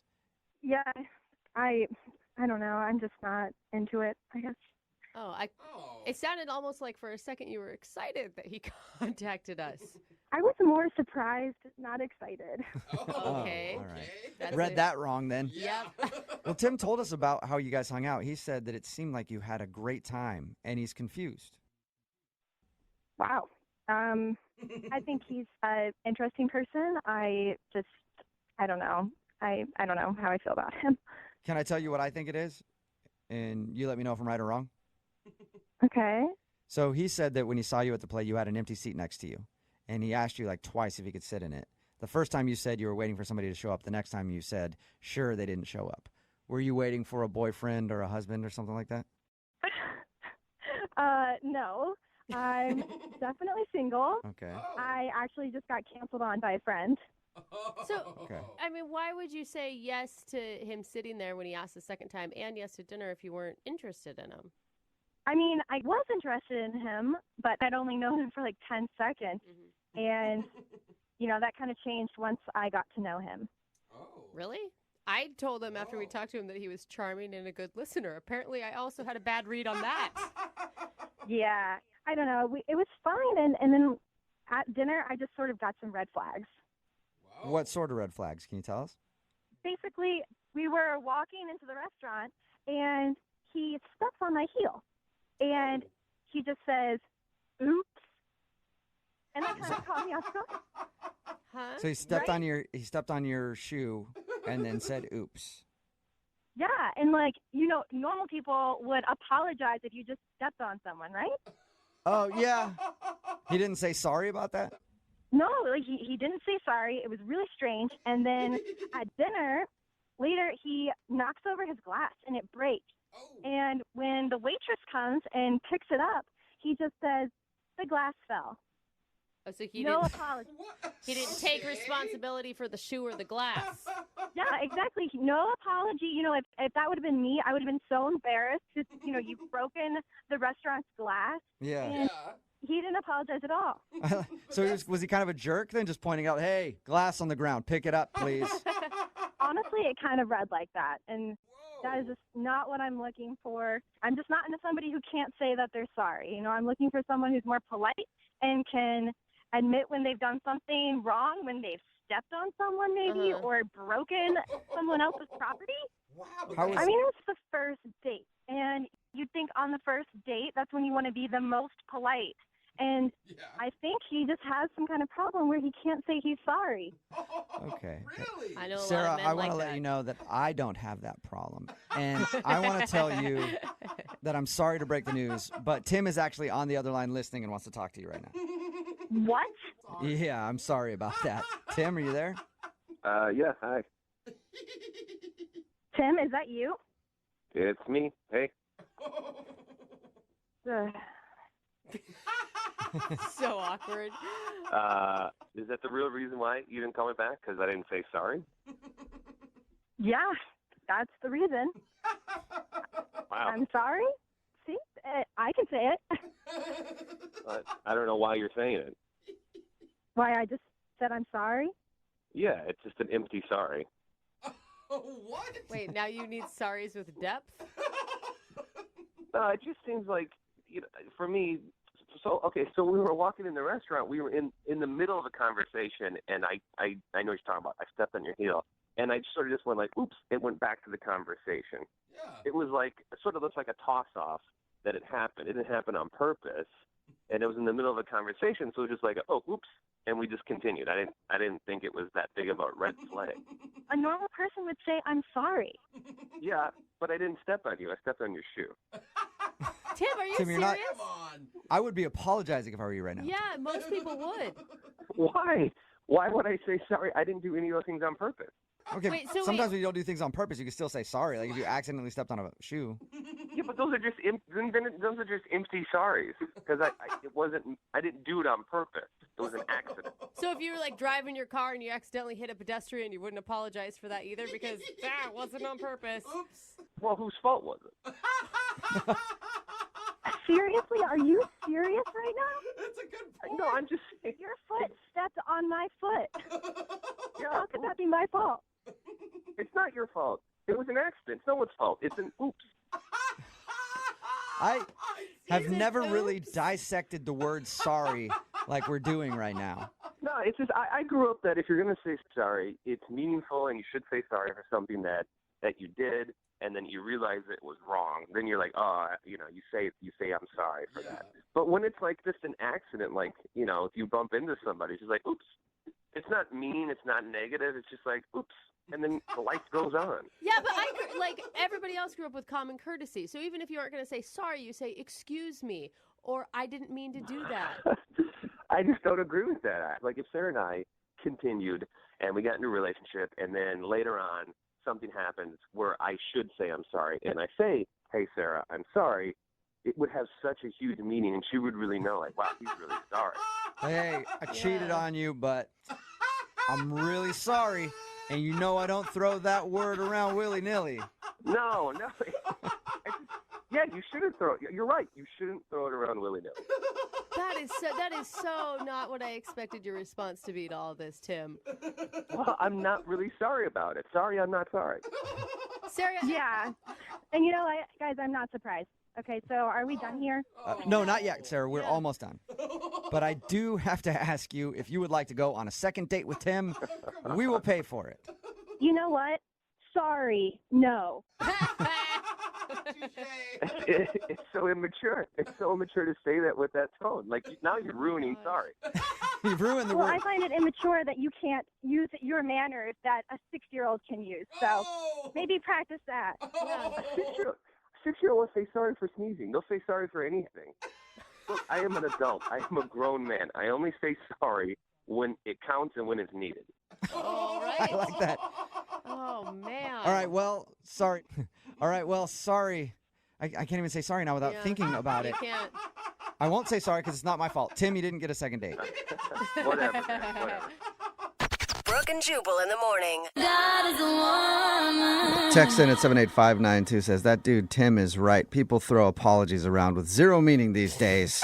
He's not wrong. Talking about today's second date update. If you missed it, this guy Tim wanted to call Sarah. They went out on a date, had a lot of fun, but she wasn't calling him back. And the reason why was during the date, he accidentally stepped on her foot, but he didn't say sorry. That's why she wasn't calling back. And then they got into an argument about sorry because he felt like he shouldn't have to apologize because it was an accident. He didn't do it on purpose. And she says he still should have apologized. And then went back and forth talking about what you should and shouldn't say sorry for. In the end, it doesn't really matter because he's not getting another date. Yeah. There's a lot of debate now about the word sorry. Yeah. The text board is People are blowing very up. strong about it. Yes, they are. A lot of people actually supporting him for not saying sorry, and then a lot of people calling him an a-hole. So text in at 78592. What should you say sorry for, and what shouldn't you say sorry for? And it'll be a hot topic we probably won't discuss further because it's kind of boring. Anyway, if you want to do a second date update, all you have to do is email the show, and we will call the person who didn't call you back. Brooke and Jubal's second date update. Everybody knows that the way to a woman's heart is car humor. What? And that's how Roger, the guy who's on the phone to do a second date update today, says he scored a date with Marissa, the girl that he wants to call. He said he used car humor. I don't I don't really know what that means. That's just what his email said, so hopefully we can get an explanation. Roger, what exactly do you mean you scored a date with her using car humor?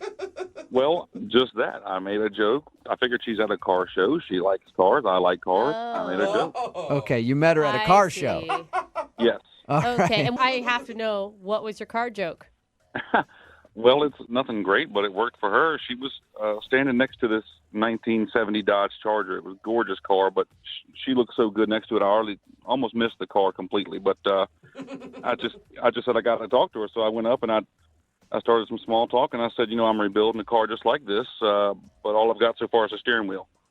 That That's was it. actually cute. I would fall for that too. I know, it's lame. It's lame, but good. But apparently it worked, right? You guys went out. It worked. Okay. Exactly. We started talking, yeah.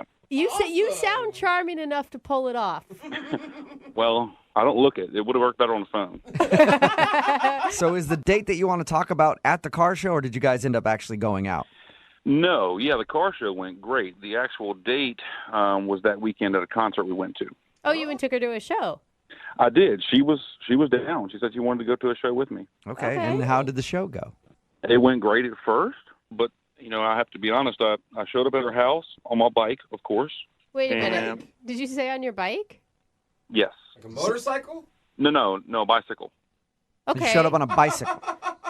Yes, I lost my license. It's been many years ago. It's just something I'd rather not get into. But anyway, yeah. Did she know that you were going to show up on a bicycle? No. Okay, listen. First problem. I mean, I think the bicycle's fine if you give a girl a warning, especially if you meet a man at a car show. You'd assume that he's going to come pick you up, I don't know, in a car. I mean, I understand what you're saying, but I figured we had some good connections, some good common ground, that it wouldn't be a big issue. So what were you going to do? Put her on your handlebars and take her to the concert? Well, I'm a gentleman, okay, so obviously I thought, okay, well, if she drives us, I'd be a gentleman. I'd pay for parking. I'd pay for the tickets to the show, drinks, whatever she needed. I wanted to do that, at least since she was driving. Okay. Oh, yeah. Okay. Did you ask her beforehand to drive, or did you just show up like, hey, you got to drive us? I asked her if she could drive, but she didn't know I was going to show up on a bike. Okay, so she thought you were just being like, hey, you want to drive? Because, that'd be cool. Right. Okay, Right. but she kind of had to drive. She had no choice. Right. All right. And so the car ride to the concert was not awkward It was then? no. Like I said, it was more humor and more common ground. It was kind of everything that you think about when you think about, hey, I just met this person and we're together going to a concert. This should be a good time. It was perfect. Okay, so she didn't seem bothered by the fact that you showed up on a No, bike. not at all. That's cool, actually. Sounds like a cool chick. Well, that's what I thought, yeah. And so how was the show? Well, now we come to the crux of it. It was going good at first, and I was really digging the music. She seemed to do that as well, and then she kind of said she had to go to the bathroom, and so I just kind of found, someone to talk to, and a few minutes go by, nothing, didn't see her, so I kind of checked around, didn't see her. So I guess it was 10, 15 minutes. I'm not sure exactly how long, but I finally got a text from her that said, she didn't feel good and that she went home. Oh. And, of course, my gut reaction was, okay, I understand, but now I have no ride home. Yeah, I was going to say, how did you get home from the concert? My bike is at her house. Yeah. So how'd you get home? I took the bus. I had to take the bus. What did you say to her? What did you text back? Well, at this point, I'm still assuming she's fallen sick. I don't want to offend her. I'm kind of offended myself that she didn't offer to at least ride me home. So I didn't say much. I didn't want to. I still thought I had a chance. Maybe she just felt sick. So anyway, I took a bus, got my bike, and I let her be. Oh, you didn't knock on the door or anything when you got... No. I let her be. I didn't know. I didn't know how sick she was. Okay. Have you let her be since the date, or have you tried to call her a few times? No. I made some text message advances, if you will. I made some more car humor that seemed to work the first time. I figured it would work again. God, you have a big library of car jokes at your disposal. I do. I pride myself on that, yeah. So have you heard anything from her at all? Nothing. Not a zilch. Okay, so she basically ditched you in the middle of your date at the concert and has not talked to you since. And there was no signs that she was having a bad time with you or that she was trying to escape for some reason? Not at all. No, not at all. Are you mad at all? I'm not mad. I think I would just, I'm an adult. She's an adult. I thought we kind of hit it off. I know that we didn't meet under traditional circumstances, but maybe she could be an adult and say, hey, this is what I don't like about you, or this is why I won't return your calls, instead of being a 4-year-old about it. All right, well, we'll play a song, come back, and find out if she can be an adult and tell us what happened on your date, okay? All right. All right, we'll get your second date update right after this. Thank you. Moving 92.5. Brooke and Jubal in the mornings. Second date update. Hey, Roger. Hey. Hey, before we make the phone call for your second date update, I wanted to first congratulate you on being the first person to do a second date update that has ever showed up for their first date on a bike. I was just thinking about it. We've had people show up on motorcycles before, but nobody actually show up on like a 10-speed bike and then make their date drive them somewhere. Well, thanks very much. It's an honor to be the first. It's an honor to have you on the show. If you're just tuning in, Roger went on a date with a girl named Marissa. They went to a concert. He showed up to her house on a bike because he doesn't have his license, so he made her drive to the concert. But in exchange, he paid for parking, drinks, everything else. He paid for it all, but he got ditched in the middle of the concert. She left and said that she felt sick, and he hasn't talked to her since. We're about to call her and find out if something went wrong on that first date. And am I clear? No one in this room believes that she was actually sick? Like everybody thinks it was an excuse? Yeah, it has to be. When was this date, by the way? How long ago? This was 2 weeks ago. 2 weeks. Okay, so maybe she got that weird 2-week flu that's going on, and she hasn't been able to call you. That's what I'm saying. All right, I'm going to dial her phone number right now. Here we go.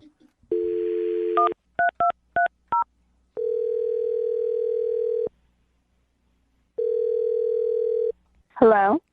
Hi, is this Marissa?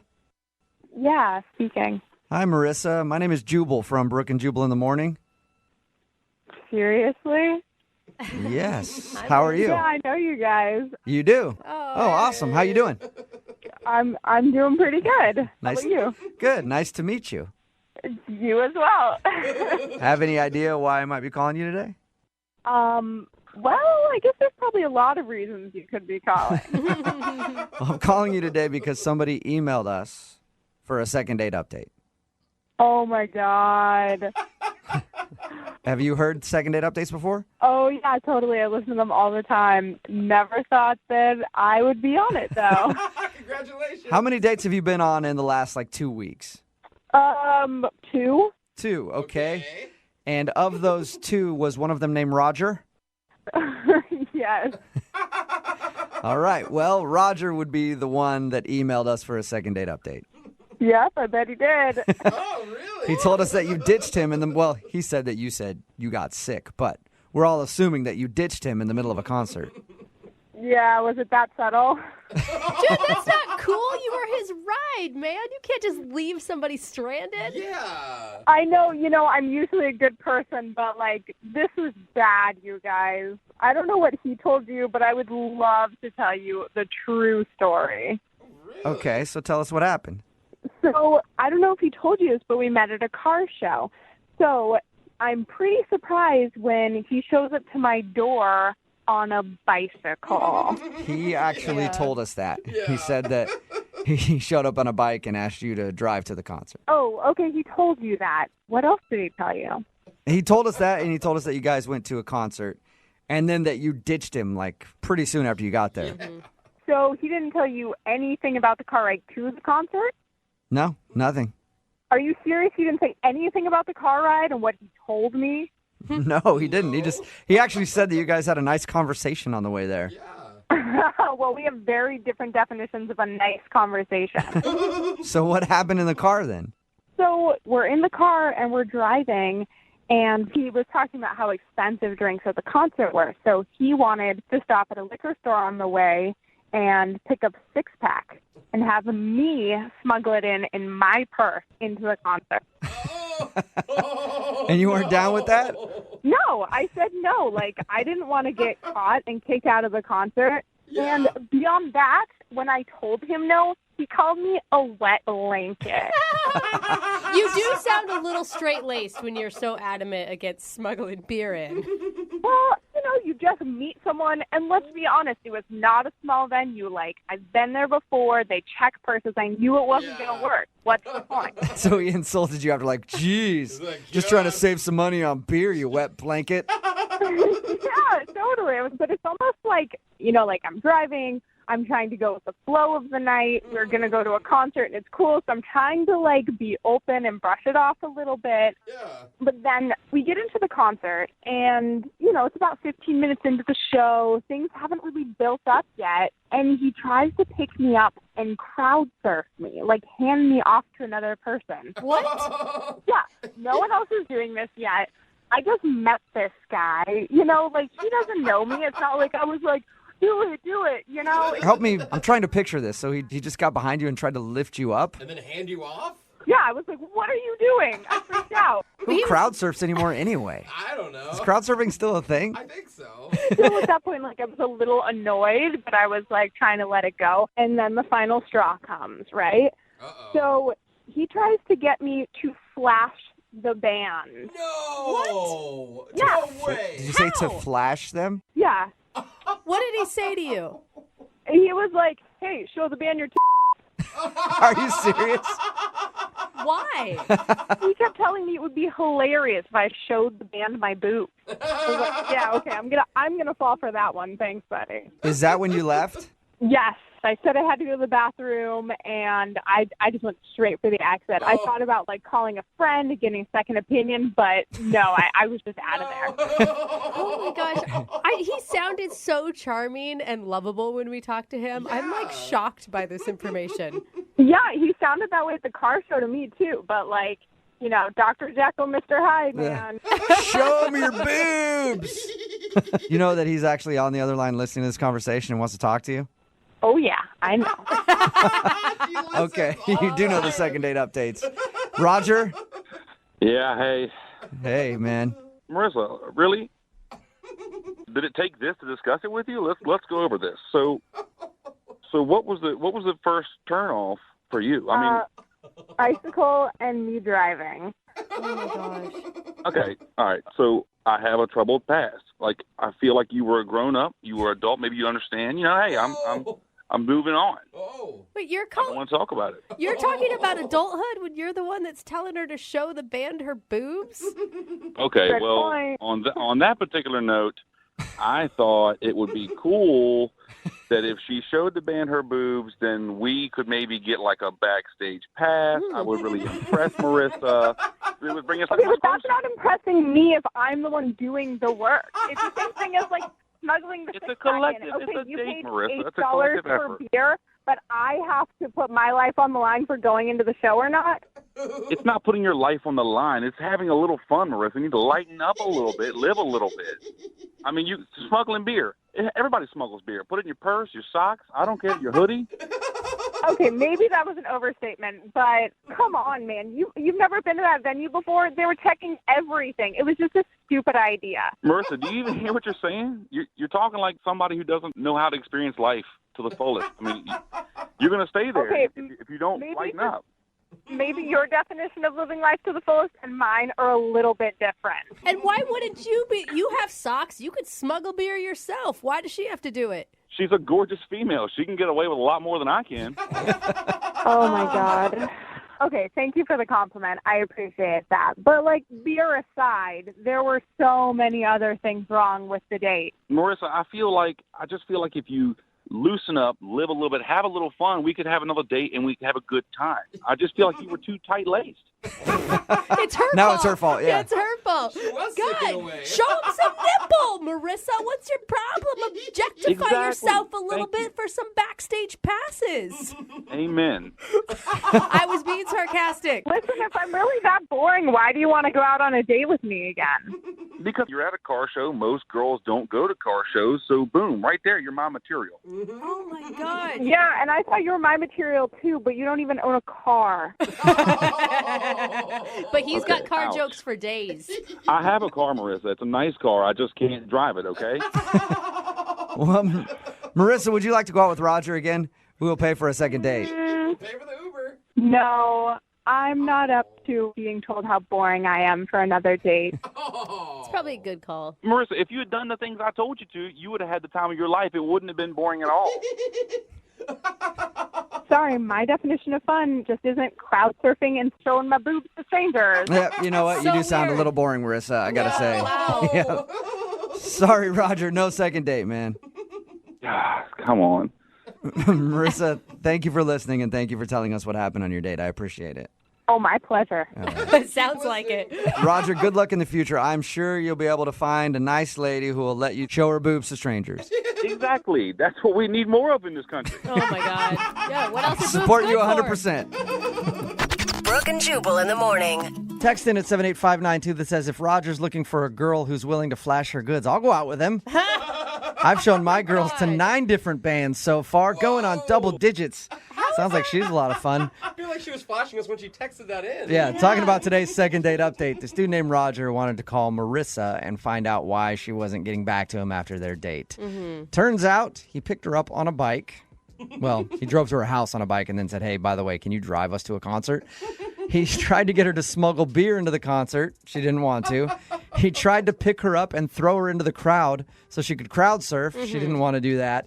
And he even tried to convince her to flash the band. Basically, he was just a maniac at this concert. Yeah, dude, And she told him that she had to use the restroom and ditched him and never called him again and does not want to ever see him again. Which no one can blame her because it's not like he was doing any of these things. He was like trying to force her to crowd surf. Like, go do it yourself if you really want to, buddy. But like, stop with the peer pressure, man. I love the excuse like, well, maybe we could have gotten backstage passes. It's like, that's not the reason you wanted No, to yeah, flash. he And wanted to it see it for himself. And if Text she- in at 78592 says, I think Marissa needs to lighten up a little. She sounds like an 80-year-old crotchety bag. Have some fun while you're young. I like how this guy was an a-hole the whole concert, and everybody's ripping on her for not flashing the band. My gosh. And as if, even if she got backstage passes, like he would have been invited. Yeah, right? I mean, Yeah. the reason a band would invite you back isn't the reason why they're going to have a dude come along, too. So they agreed to not go out again. Oh, man. Poor Roger. But hopefully he'll find somebody who's a little more his speed and not so boring. Oh, God, stick in the mud. Yep. And remember, if you want to do a second date update, all you have to do is email the show, and we will call the person who didn't call you back.